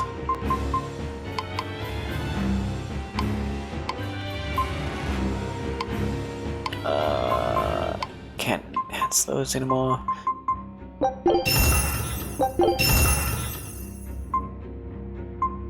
Let's get hers up.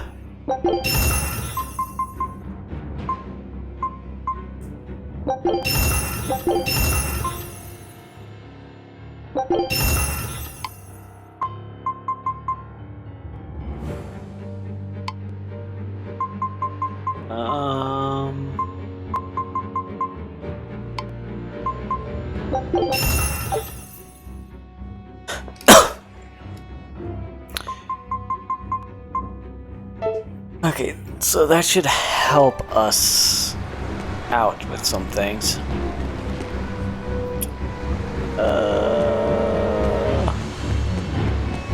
That's right, there's no save point here.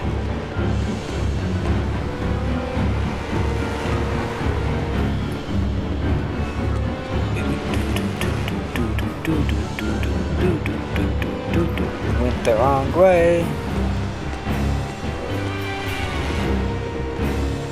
Very intimidating music. This music screams, get the hell out of there. Big fight coming.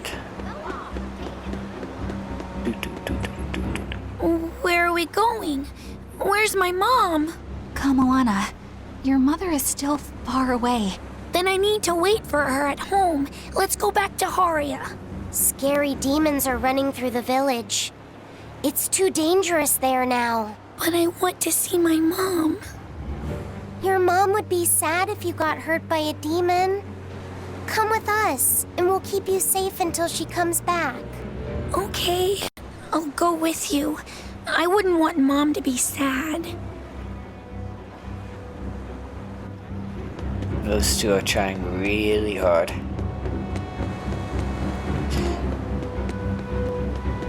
So if you hear this music like in a movie, it's one of those, you know, big bad's coming.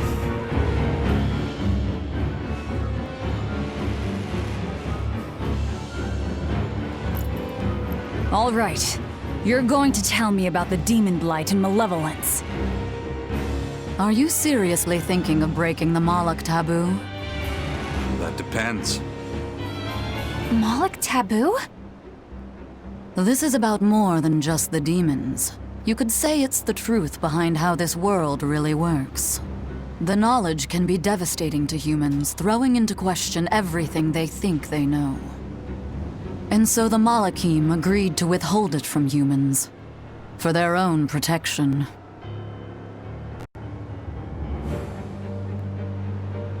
Do you still want to know? It's not like I'm a human anymore. I can't keep lying to myself. I can't go on unless I know the truth. You asked for it.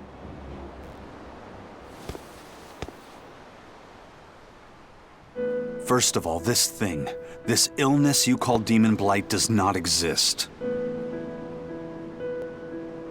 Any human carries the potential of becoming a demon. All it takes is for the malevolence lurking in their heart to overflow. And what exactly is this malevolence?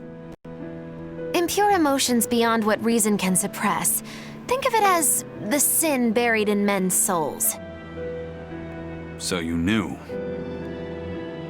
I'm a witch. So malevolence is the darkness in all our hearts. Make any sense to you guys? Any at all? When you put it like that, yeah, it makes a lot of sense. By nature, humans are incited by negative energy. It is easy to turn them towards impurity, creating malevolence. In fact, most people are constantly generating malevolence. It might even be possible that demons are people's true selves, and what little reason they possess is all that keeps them in human form.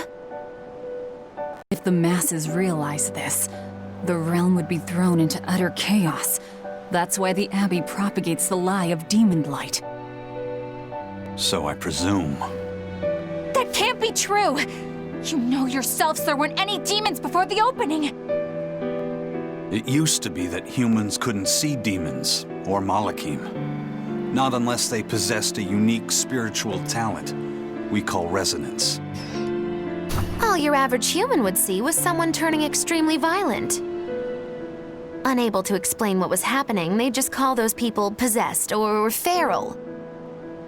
Then what made people see them all of a sudden? I don't know. My guess would be that something triggered greater resonance among all of humanity. And then, on the day of the Advent, all humans gained the ability to perceive Malachim. And in the following days, the exorcist numbers swelled. This has to be Artorias' doing.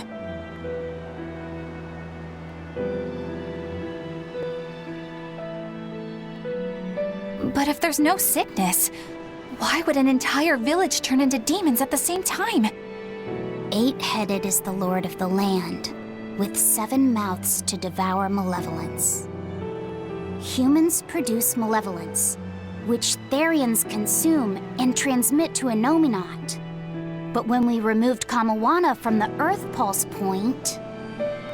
Clever boy. That's right. With no Therian to absorb their malevolence, the villagers could no longer contain it. So you're saying it's all my fault?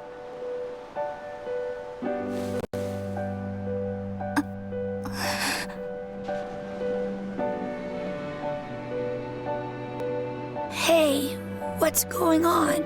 You all look so sad. It's scaring me. On the other hand, At least now we know we can trust the contents of that ancient book. We tear the Therians away from their Earth Pulse points. Inominat's power will wane, and will prevent this awakening. But if we take away the Therians, then more and more humans will turn into demons.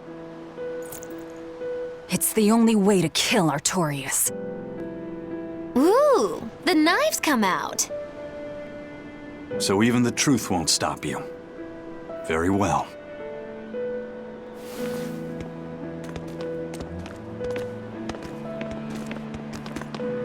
Since each Therian looks different, we'll only find them by capturing the Earth Pulse points one by one. What separates humans and demons?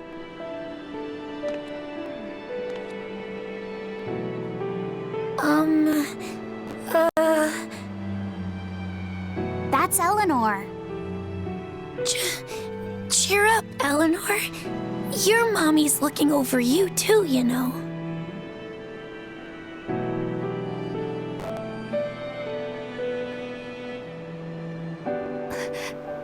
Yeah, so she is. Thank you. Come, Moana. Grimoire, I want you to tell me more about what you said earlier. About malevolence? I told you, the subject is taboo. I understand that human emotions create a poison called malevolence that turns people into demons. Is there no way to stop malevolence from being created? As long as humans remain human, no. Malevolence is born of emotion, you see. But your kind must have found a way around it. Malakim experience emotions too. But Malakim do not produce malevolence, unlike humans. That's a lie. I've watched a Malak turn into a demon. That only happens when we are exposed to too much external malevolence.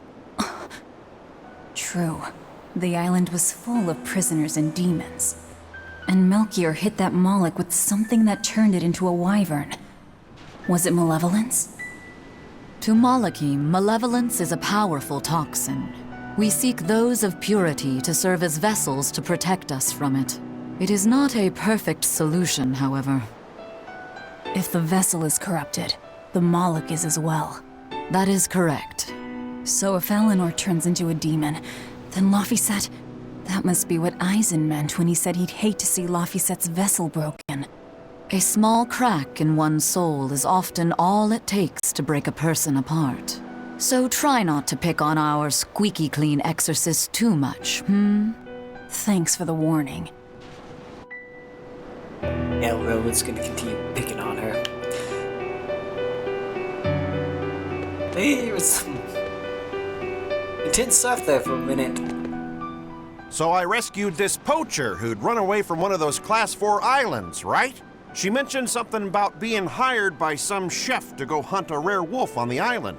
But she didn't see a single blasted critter on that island, let alone any rare wolf. Place was empty. Then why did she run away? Even though she never saw nothing, she kept hearing some beast howling round the island. Freaked her right out, I tell ya. When she got back to her boat, her food had been pilfered, and her ship was scratched up to hell. She got out of there as quick as she could, but her ship sunk soon as she hit open water. Sounds like whatever's there is as smart and manipulative as it is vicious. Sounds like. Later I heard some talk about how several exorcists had gotten killed on that island. If you plan on going, you'd best be very cautious. Woohoo! Another one. Oh, I want to go check that out.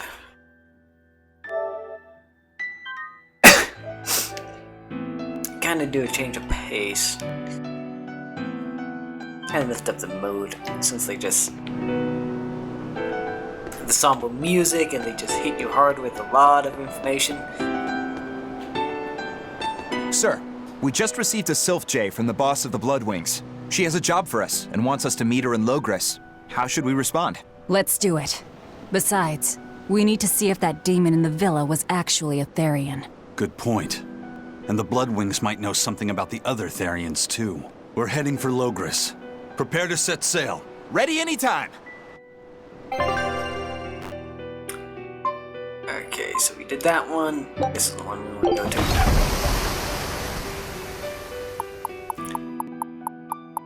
Even still, they keep the music pretty somber.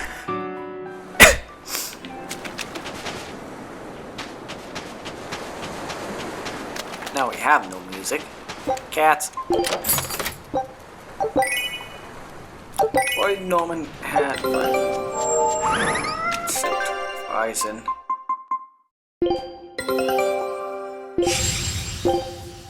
Scout ship. Let's see if there's anything else around here.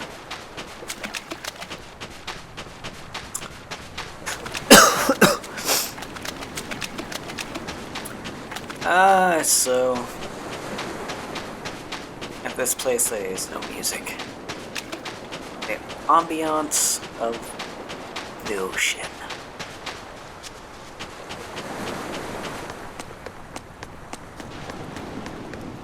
Alright, let's fight these things. Ready, set, go. I'll show you the beauty of my skill. For three!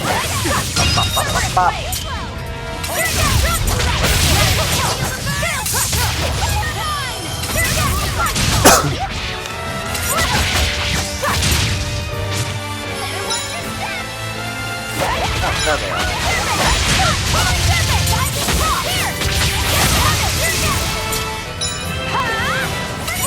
Fight. God damn it. There we go. Pop, pop, pop, pop, pop, pop.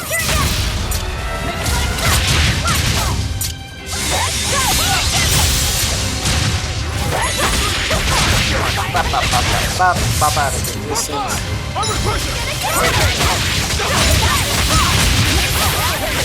Ways you have to go through. Don't waste it on trash. The boss is coming up.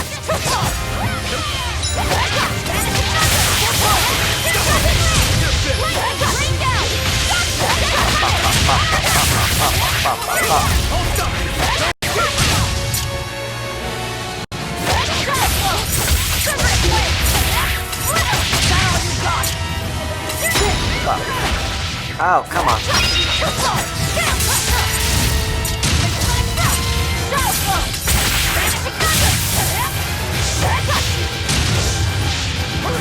Pop, pop, pop.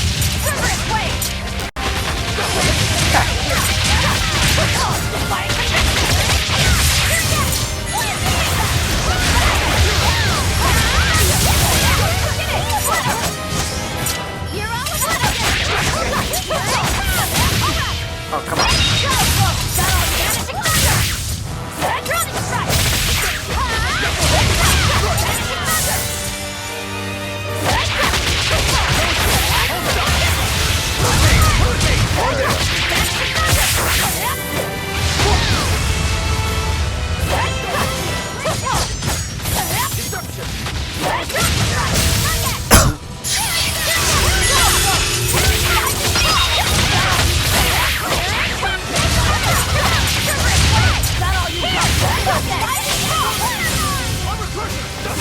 I refuse to fall here.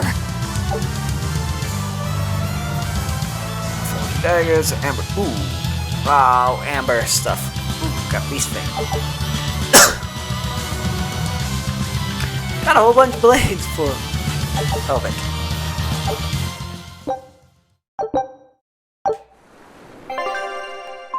Okay, let's see.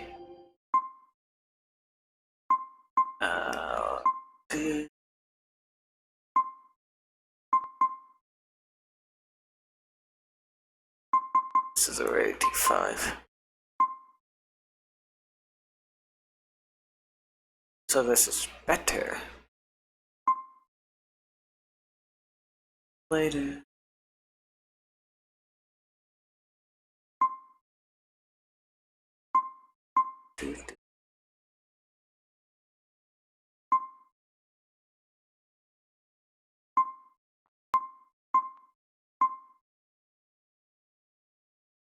For ads.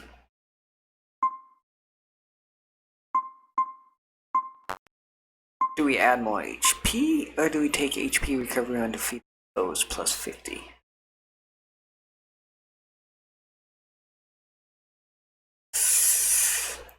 I think we'll go with that one.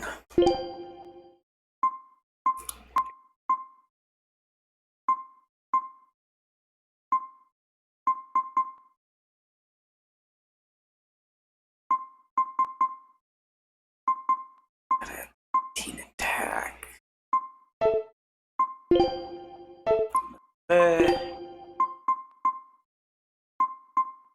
Down, down, down. Okay, got some gas blades. I think Moguli got earrings? No? Okay, we need to level up some items. For Velvet. Charlotte.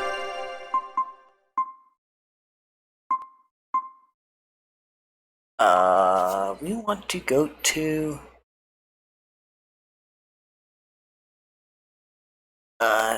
Sexton?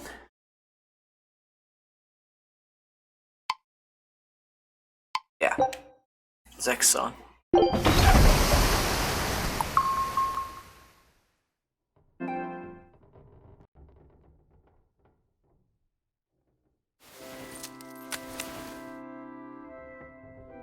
I lost my mother to a demon. Yet that girl's a Therian. I don't even know what I want anymore. Hey, that's pretty! You like to look at that thing, don't you? Yes, my mother... Someone very important to me gave me this. I treasure it a lot. Looking at it gives me strength. Do you want to see it? Yeah! Ah! What's wrong? My face! It's scary! I don't want to look like that! I don't want my mommy to hate me! Mommy! Mommy! When I was her age, that's just how I cried. Come, Moana, I want you to see this. That huge owie. What happened? It's big and ugly, isn't it? There are scary things about my body, too. But do you think I'm scary, Kamoana? No, not at all. But are you all right? Does that hurt? Thanks, sweetie. I'm all right, I promise. What about me? Do you think I'm scary? You're such a sweetheart, Kamoana. Nobody could ever be scared of you. Not me, not your mother, not Laphicet. You don't have to cry anymore. It'll be okay. I promise. Okay. That scar, was it from a demon? Yeah. They attacked my village when I was a girl. I was so hurt I couldn't move. But my mother lured them away from me so I could survive. What happened to her? The last thing she said to me was, "Stay strong and keep living." Oh. Come to the deck. Grimoire says she's learned something from the book. Hey, why's your face so red? It's nothing. Somehow I doubt that. It's nothing, I swear.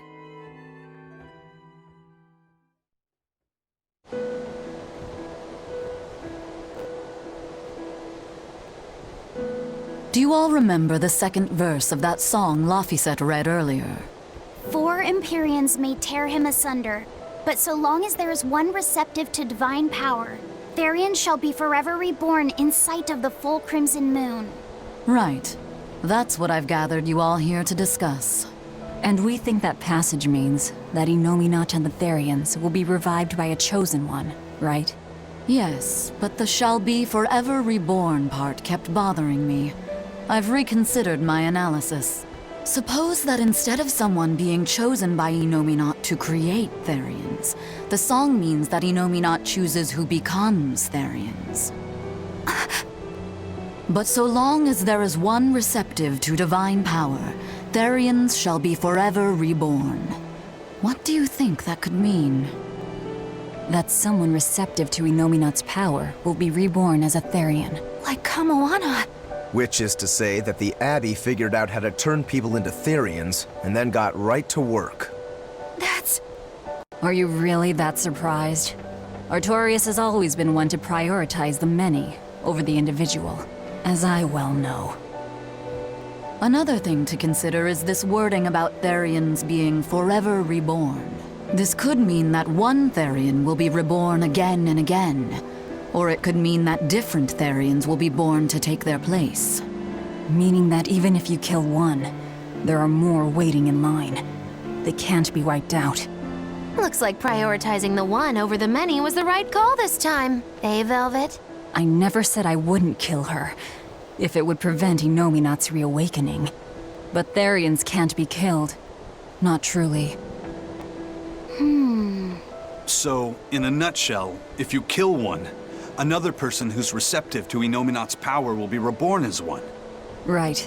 But the song says that 7 mouths feed the body, so there's only so many around. If you don't kill them, the next ones won't be born. Exactly. So we remove the 7 Therians from their Earth Pulse points instead. But then, we also have to protect them so the Abbey doesn't steal them back. Or kill them. Sounds tricky. We've got to protect my bug, too. Yeah, you take real good care of that thing now. Got it? You bet I will. In that case, we should probably work on securing a proper hideout for ourselves. You got a secret base or anything, Eisen? It's every man's fantasy, but sadly, I don't. We need a hard-to-find spot. One where we can guarantee a steady supply of malevolence for the Therians. Somewhere devoid of people but full of malevolence. Real poser you got there. With the Abbey in control of the entire continent, finding a place like that will be easier said than done. Meanwhile, Innominat's reawakening draws ever closer. We'll have to keep collecting our Therians while we search for a hideout. For now, let's just get to Logris.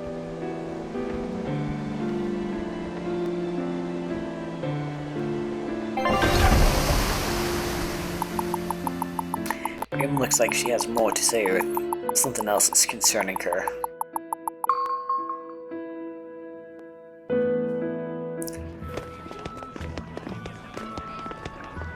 Hey, old man! Give me all the water and food you got! Wait your turn, moron! I was drifting out at sea for 3 days! Almost died out there! Poor you! You probably deserved it! Say that again, wise ass! I dare ya! Shut up, both of you! No one's getting anything until you pay me what you owe first. Are they gonna be okay? Don't pay them any mind. Sailors are just a short-tempered bunch, that's all. Huh? The hell are you doing? What's going on? They've jacked up the price to dock our ship here. Oh yeah? Some real balls you've got there, buddy.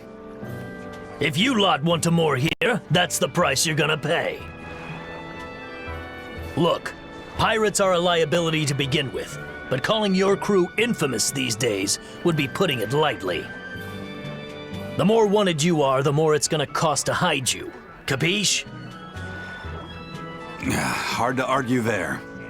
Benwick, just pay the man what he wants. Yes, sir. You're such pushovers.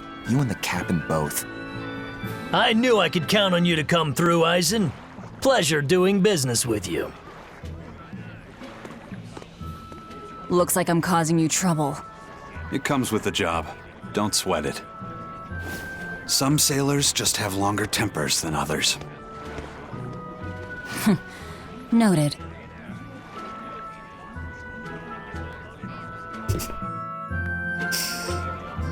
And Eisen had his little jab pack at her.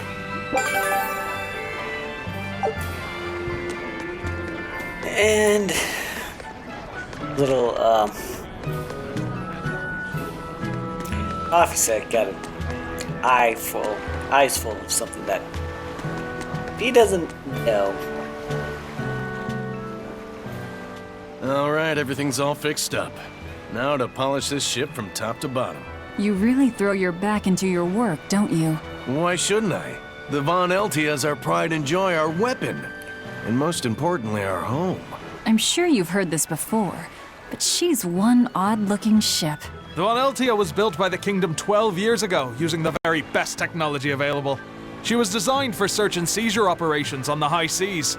Apparently, her unusual design comes from an engineer who is familiar with technology from the far continent. But on her maiden voyage, a string of mysterious accidents took the lives of the captain, then the second, and then the third in command. People thought the ship was bad luck. She was about to be scrapped when Captain Eyfried came and snatched her for himself. If the ship was bad luck, why did Eyfried want it? Well, I'm sure part of it was that he wanted a sturdy ship, capable of reaching the far continent. But when I asked him why, he said, "She looks interesting." She's too interesting if you ask me. We've been chased by storms, struck by icebergs, attacked by a giant whale. You name it. 3 years ago when the first mate arrived, it all made sense. To think we'd been haunted by a Reaper the whole time. Oh, come on. Don't go blaming the captain and the first mate for every bad thing that happens. I bet you're all just frustrated because you're forced to go where they tell you. None of us are forced to be here. We're here because we choose to be here. And we do so fully knowing what sort of men the captain and the first mate are. Anyone can leave the crew whenever they like. We're free pirates, each of us, here because we want to be. Some of us love adventure, some are looking to test their fate, and some are just searching for a good place to die. We're a ragtag bunch of rogues, that's for sure. But not a one of us has died carrying regret or resentment. So we're glad to help out you and yours. But you'd best not forget what we stand for. I won't.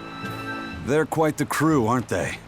Were all those accidents truly caused by your power? Yeah. I've been searching far and wide for a way to lift the Reaper's curse. But when I couldn't find a single thread to follow on this continent, I turned my eyes to the other side of the ocean. And that's why you boarded this ship. And a fine ship she is. The Von Eltia was built from 1,000-year-old wood, you know. Before I found my coin, she was my vessel. But then the accidents came. And then Eyfried stole the ship. Did he know you were on board? Definitely. He had pretty solid resonance going for him. Although at first, I think he assumed I was just a dour-eyed lubber worthy of little notice. I suppose being a Reaper tends to take its toll like that. No argument there. But still, whether they could see me or not, they didn't act any differently at all. I fought my damn curse with everything I had. And Eyfried and his crew fought right along with me. Hell, we even finally made it to the far continent. And you didn't find anything there? To help with your curse? I didn't even look. But that's why you went there, isn't it? Eventually, I just got tired of fighting back. The crew, they taught me how to feel alive. And the joy of pursuing my dreams alongside good friends.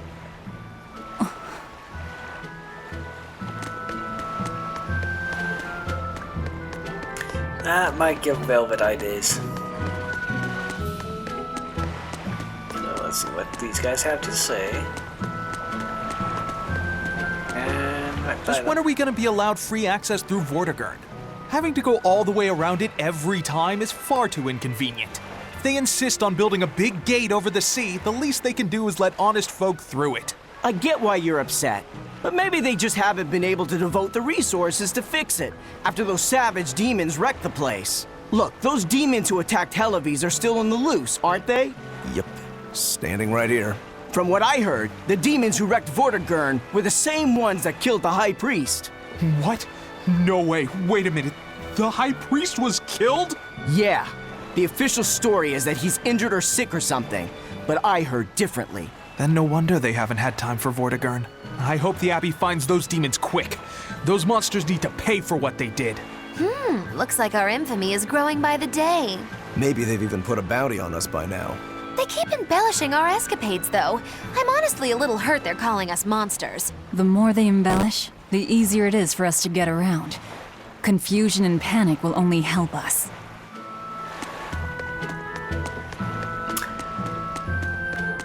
You alright, Velvet?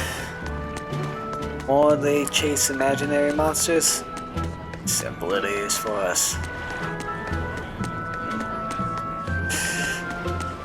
Alright, let's come down here. How long have we been on? Ooh, nearly 2.5 hours. We'll go a little bit longer. Yeah. And Take a good look. yeah, a little bit longer, then we'll call it a night. Dismantle. Boom. Boom. Boom.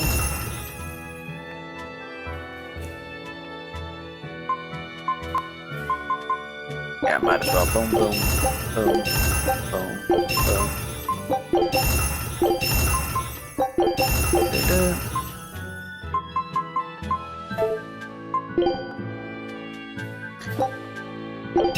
Ah. We need to get more. Keep upgrading that thing. So. The Bloodwing butterflies operate in the Empire's shadows. Not even the Abbey knows their full scope beyond whispers and rumor. And you all have a connection to them, don't you? Dark and interconnected is the underworld. We've heard voices in the shadows, glimpsed faces behind paper-thin masks. The attack on High Priest Gideon.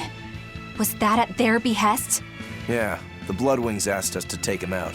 We did it in exchange for information that could lead us to Artorias. Information? You would assassinate a man for mere information? Yes, information on the shepherd who rules the world. Not a bad deal if you ask me. We just work with them when our interests align. Nothing more. That's the kind of thin justification I'd expect to hear from them, too. But the Bloodwings were acting upon knowledge that the High Priest was harming the people of the city. You're right. The incident with the nectar was the Church's failing. And it seems that the Bloodwing Butterfly Network goes further and deeper than we had thought. They knew about the barrier at the throne, too. And Velvet's expertise at dove mimicry. Would you stop bringing that up? Dove mimicry? What does that mean? I have no idea. There was a dove near the dock checkpoint. That's all. Huh? Right! It was a black, full-chested dove, wasn't it? Cuckoo! A black, full-chested dove? Is that some sort of underworld code word? No, just Velvet being embarrassed and Oparkulu not letting it go.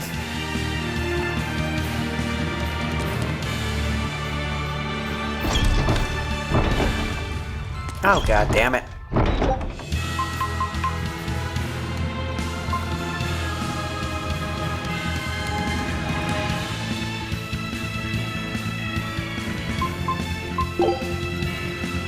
We gotta run there.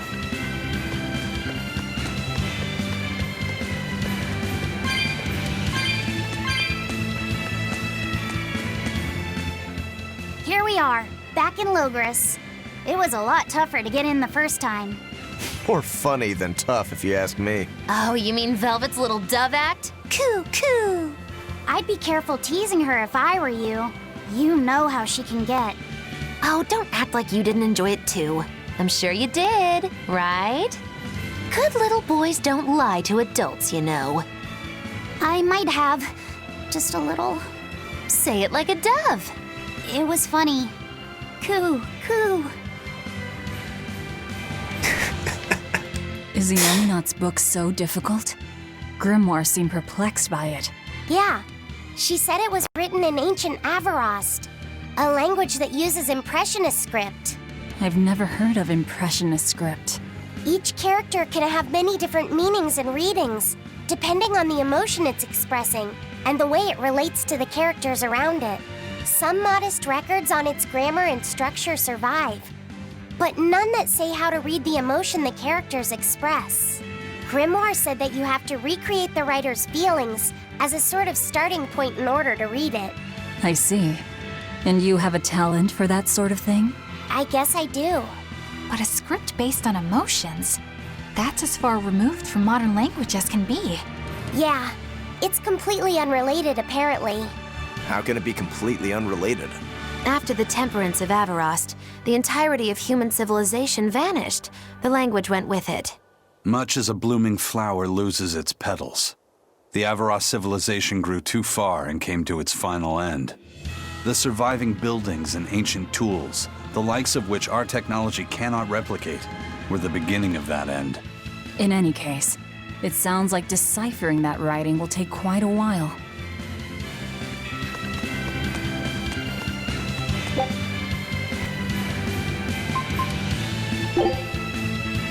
Now we can walk there. So we've seen the little skit about them teasing Velvet. Man, the capital sure is big. Yeah, with historical buildings and artisans and all, there's much of interest here for a boy who loves to learn. Uh-huh. Sightseeing's nice and all, but don't wander off and get lost. Oh yeah, sorry. Don't worry about him. He can take care of himself. I know, I was just saying.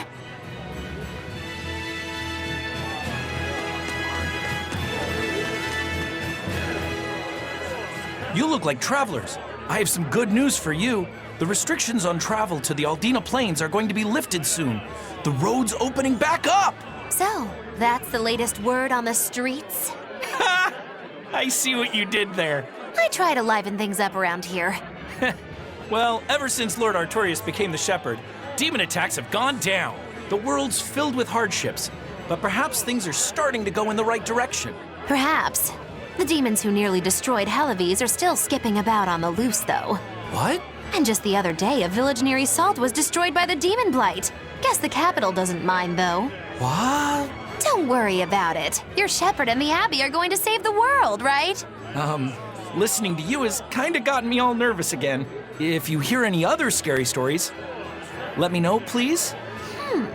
I've got one with fresh blood, melted bodies. Oh, maybe that tale about the demon doll that comes alive! If you're going to waste time, we're leaving you here. Well, that's enough of this detour then. Sorry to be such a drag. Wait! That doll one sounded really cool! Margalu's making things up again.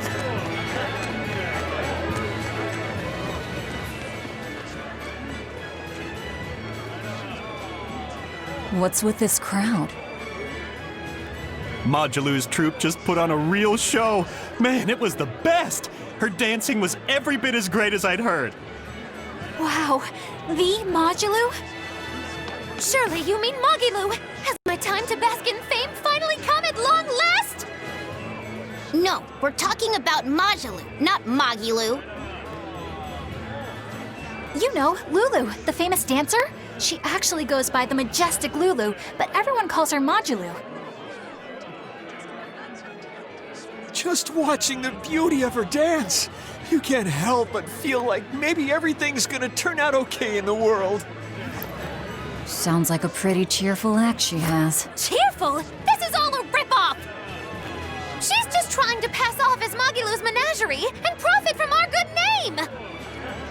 What good name? We don't actually perform anything. I was planning on getting started eventually, but now this con artist comes along and ruins everything! I can't just ignore that, you know. It's Modulu! You did great today, Majalu. I loved it.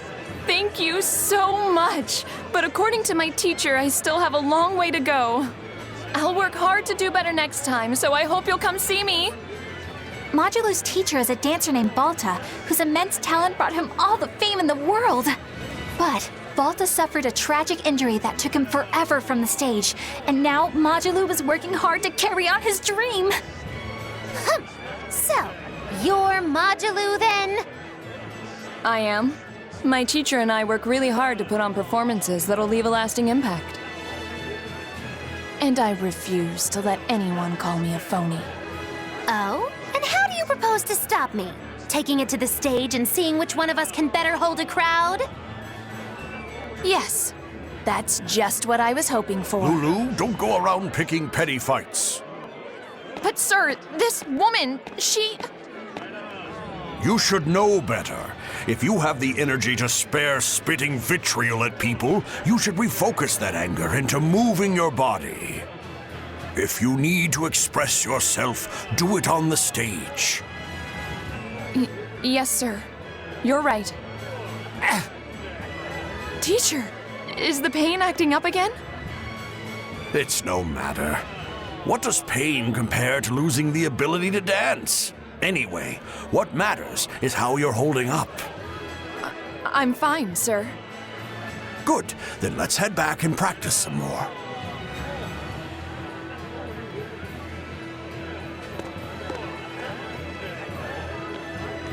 He seems strict.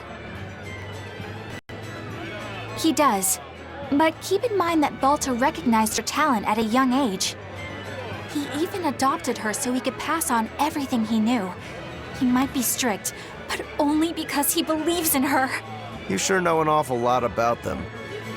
I'm sort of a fan of theirs, you could say. A teacher and his student, chasing after the same dream. What a sweet little story they have.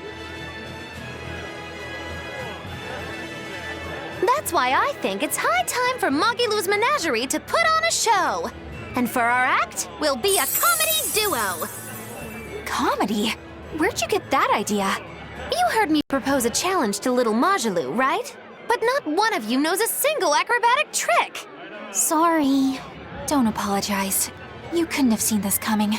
Well, you could act like you feel a little bad at least. Now, normally I'd make you guys do something flashy like jump through a ring of fire, but I'll be magnanimous and let you do comedy instead. With comedy, I can take control of the stage and keep things lively. I can feed you the audience on a platter. But going on the same stage as Magilou, it's too much to handle. Oh, I can't wait to take her down a peg or two. I'm out. I don't even know why you're bothering. It's hopeless. It's not hopeless. Plus, if we do well, we'll be raking in the dough. What better opportunity do we have to get started than now? After all, people will come thinking we're Magilou's troupe. You're sure eager to profit off of her good name. That's exactly the material I want. Keep throwing out such zingers and the audience will be in stitches. I'm not sure I follow, but okay. The only thing getting thrown out is gonna be you. You know, I think you could pull off being the straight man in our act. What? Keep your compliments to yourself. This plan might sound dumb, but more money never hurts. Eisen, not you too. Then it's settled. Now we just need to book ourselves a few gigs. I've got an in with all the stage directors in town. For now, I think everyone should pair up so we can figure out just what sort of comedy chops you all have. Everybody? Even me? Certainly. Each one of you is a part of Magilou's Menagerie, after all. I'm not so sure about this.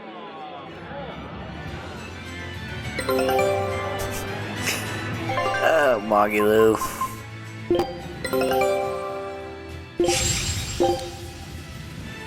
Show him how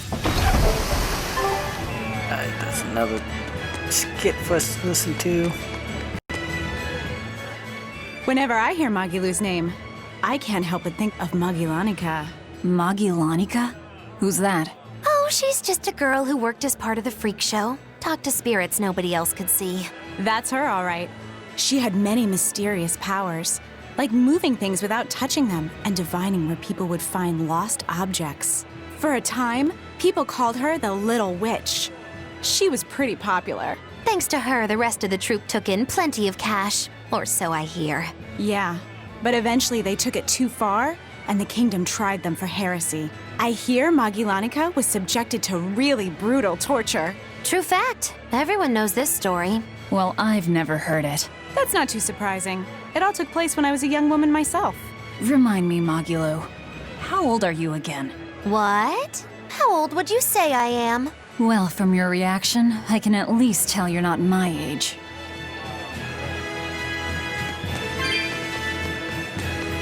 I think Magilou is... what was it, Magellanica? One and the same. I think. Pretty sure.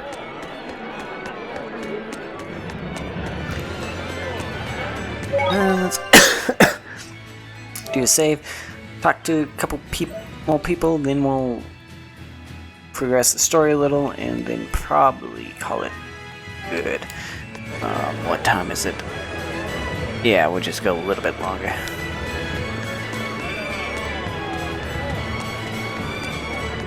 When will the High Priest return to us? Keep this between us, but I heard Lord Gideon was killed by demons. Surely that's not true. It most certainly is true. Hey, shh! They'll hear you. I know someone who works in the palace, and he said the demon was a girl with the head of a wolf and the body of a gorilla. But how could a demon have gotten into the palace? Apparently, there was a power struggle among the higher-ups, and Gideon's enemies snuck the demon into his villa. They say that's why people sometimes heard terrifying screams coming from the place. Is the demon still there? No idea. Rumor says she escaped, but I wouldn't worry. There's no way she'd stick around here. That's what you think. She's right here, so you'd better watch out. Stop messing around already. Margie. Always causing trouble.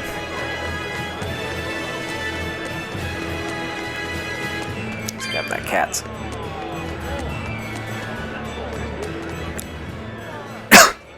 The nights are so cold of late.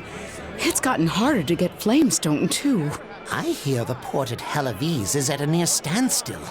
No matter how much flamestone they mine from Mount Killerhouse, they can't get it shipped out. I'm sure the Abbey is aware of the situation. It's not just us who are suffering. We have to endure. Times like these is when we need to practice Lord Artorius' teachings. The many outweigh the individual. Exactly. I'm sure Lord Artorius will think of us soon and send aid. He doesn't give a damn about any of you. How dare you! The many outweigh the individual, right? Artorius wants to save humanity as a whole. Your individual troubles aren't important to him. You have no idea what you're talking about. Aren't we part of the whole he wants to save? What happy fools. Sorry about that. She didn't get to see his speech, so she's been taking it out on everyone around her. Really? What a troublesome kid. But really, that speech was incredible.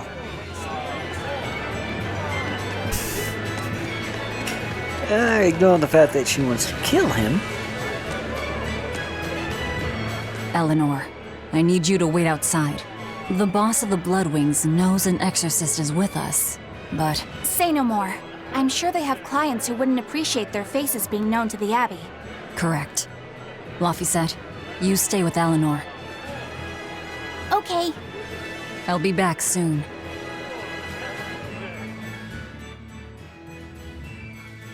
My thanks for coming all this way. It's been a while. Would you care for a peach pie? What do you want? Oh, it would do you good to unwind every now and again, you know. Stretch a bow too far and its string is bound to snap. What do you want? I would like you to escort this person out of the capital. Something smells about this. Literally. Where am I taking them? Somewhere the authorities can't reach them. Sounds nice. I could do with such a place myself. No joke. We've been looking for a place to lay low, but we haven't had any luck yet. Well, come to think of it, I've heard a rumor that it's been a while since the Abbey has had any contact from Titania. Prison Island. Titania? But I thought the Abbey was in direct control of that place.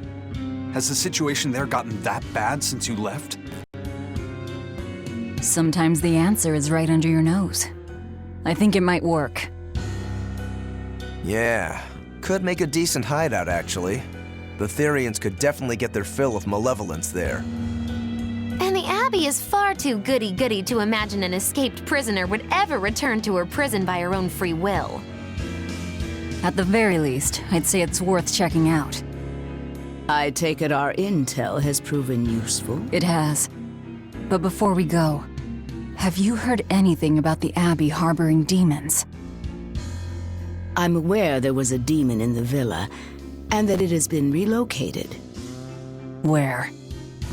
I can't say right this moment, but I'm sure we will find out shortly. All right, then in exchange for this passenger's safety, I want more information on that demon. You've got a deal. Eisen, I heard about your confrontation with Melchior.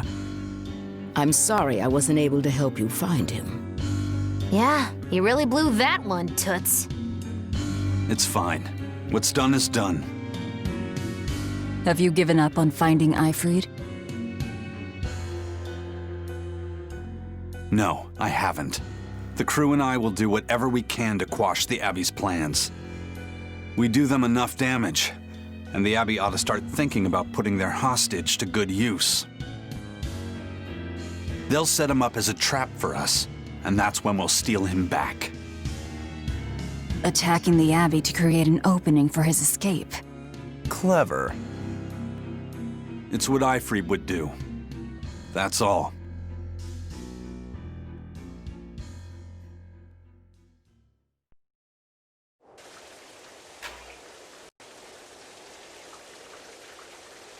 They're taking a while.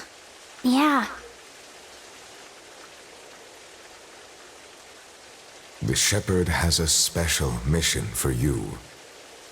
You are to protect the Malak Laphicet and bring him to the Logres Abbey headquarters.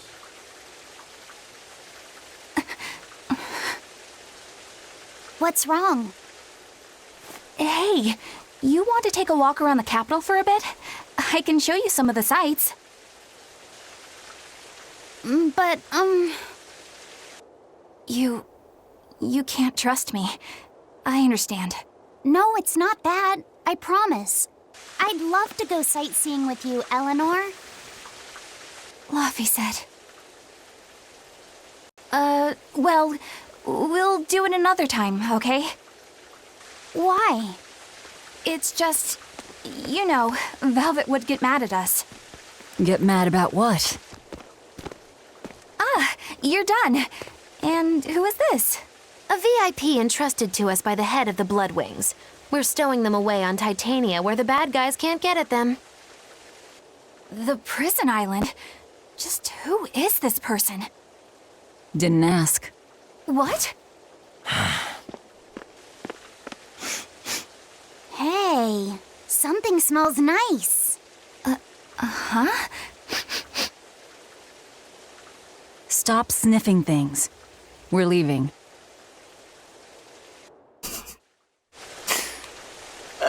Who is that caped man? I do not know, but his hawk seemed extraordinarily well trained. Trained to hunt, maybe? I'd imagine. It takes a great deal of time and money to train a bird like that.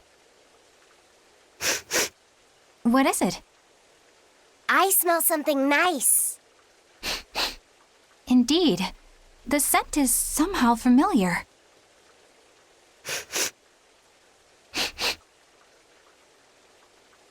It can't be. What are you two sniffing at? Aha! They're bloodhounds on the hunt! But we're talking about hawks hunting, aren't we? Come again? Oh, I'm sorry. Please excuse my poor manners. I can't believe you take a job without bothering to ask who you're escorting or why. The less you know, the less trouble you invite. Well, it is right about that. So let's head to Titania and then we'll call it good. Call it a night there.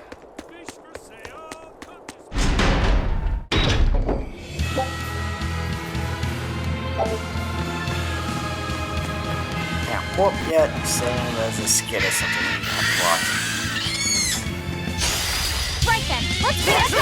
Really? Is it high?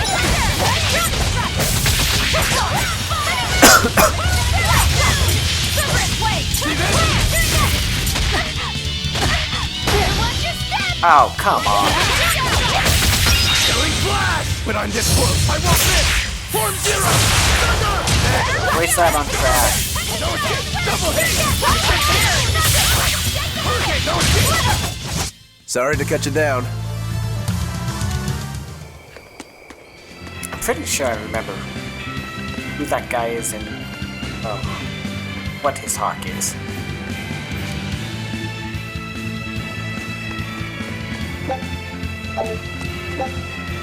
Alright, we could walk that. What the crap?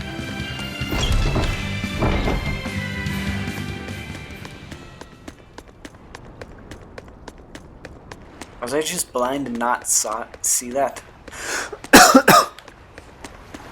Very possible.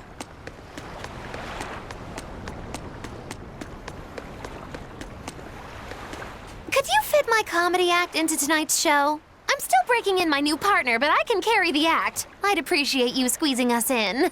For you, Maggie dear, I'll do it as a personal favor, but you get 200 flat. No expenses, no per diem. Oh, come on, don't be so stingy. It gets worse. Our headliner is doubling up after, and the opener flubbed their lines and lost us minutes. Playing deuce for a cold house? Well, all right, them's the breaks. What the hell are you even saying?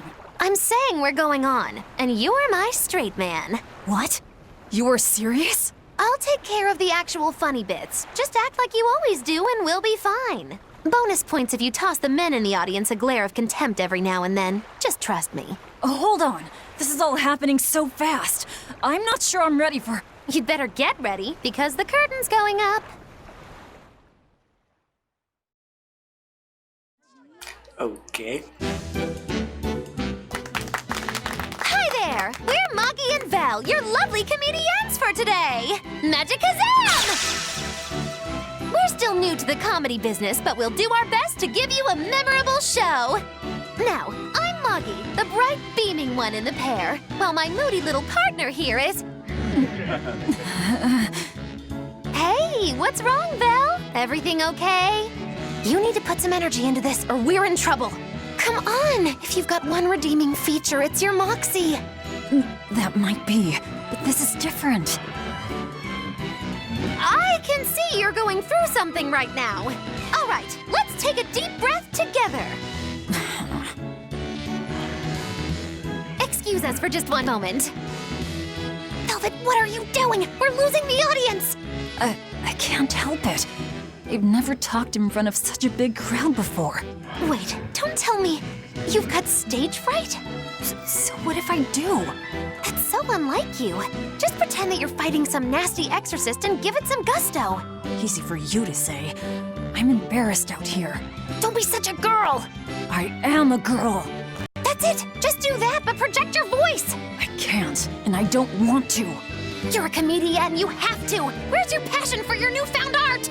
I'm not one, and I've never had any. No, I can see it within you, deep down, the burning passion of a true artist at heart. I've had enough! I can't do this with you! Sorry, folks, show's over.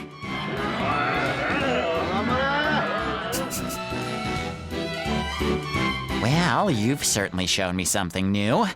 A comedy team that just stands on stage whispering to each other. We're going for a brand new comedic style. So, what did you think? Don't quit your day job. That's what I thought. Ah, now she plays the straight man.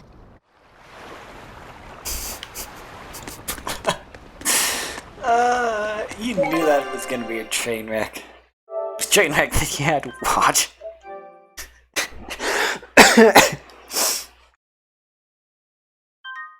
Alright, let's make a save. This is bullcrap. You're gouging us just because you can. Well, if you want to pay less, maybe you should go find someone more generous. Looks like they're at it again.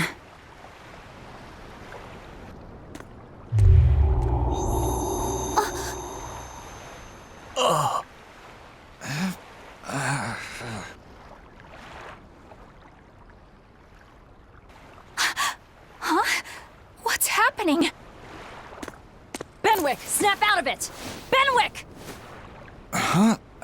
I was haggling for supplies, and... Tell you what, I'll give you a fair price. Actually, just take what you need. We should all endeavor to help contribute to the common good of humanity, rather than selfishly pursue wanton profit. What? Are you sure? No. Wait. What was I saying?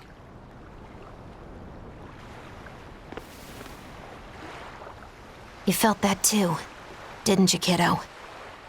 Yeah, it disappeared, but I felt a strong force coming from somewhere to the north.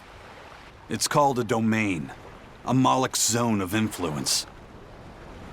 Wait, if it's north of here, then... The Empyrean's throne? Did that happen because of something Innominat and Artorias did? I don't know. I've got a bad feeling about this. We should get far away from here, and quickly.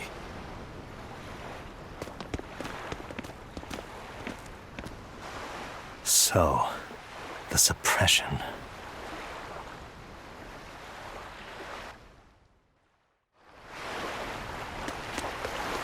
Well, that was certainly off-putting. But our job with Tabitha comes first. And we need a hideout soon, too. True enough. The hooded man speaks.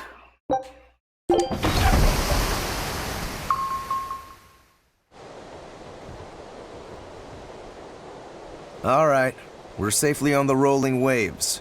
Don't you think it's time you showed us your face, Mystery Monk? You're right. My apologies. I knew it!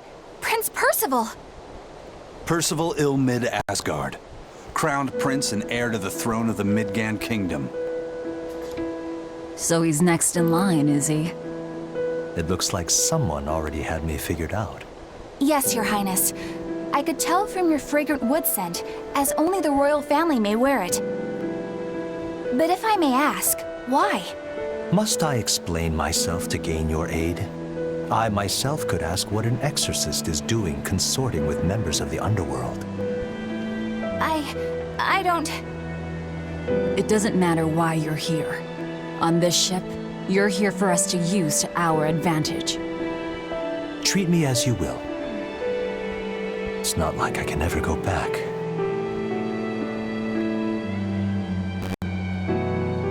For a fellow born with silver spoons spewing out of his mouth, Princey Pooh's rather laid back.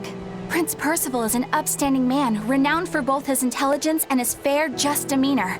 It's widely believed that with him on the throne, Midgand's prosperity will continue and... Look, I played dumb earlier, but I smelled that scent too. He wore it for us to notice. He wanted us to know just what sort of position he held, and how useful he could be to us. He surprised me, at least. Do you think we're being led into another trap? We definitely can't take that possibility off the table. When the time comes, he'll make a good hostage, if nothing else. Not if the ones we face are after his life, too. For now, let's just make sure we keep an eye on him. The prince. He said he couldn't go back. I wonder why.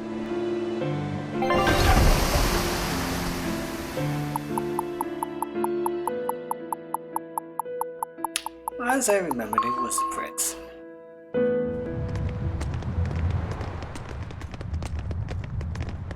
The whole island's a prison. It's like a secret fort or something.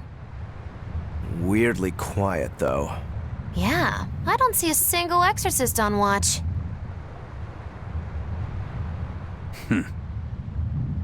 Let's scope out the inside.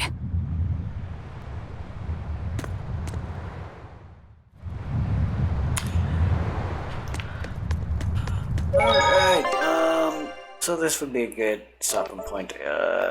Almost 3 hours. So, we'll continue this tomorrow. Hope you all are enjoying and having fun. This part, we got hit with some pretty intense things. So, I'll let you all digest that, and tomorrow I will text Sam to see when when the next time we would do Pokemon, and hopefully I'll have an answer for you guys on that tomorrow. So until then, I hope you all have a good night, and I shall see you the next time. Later.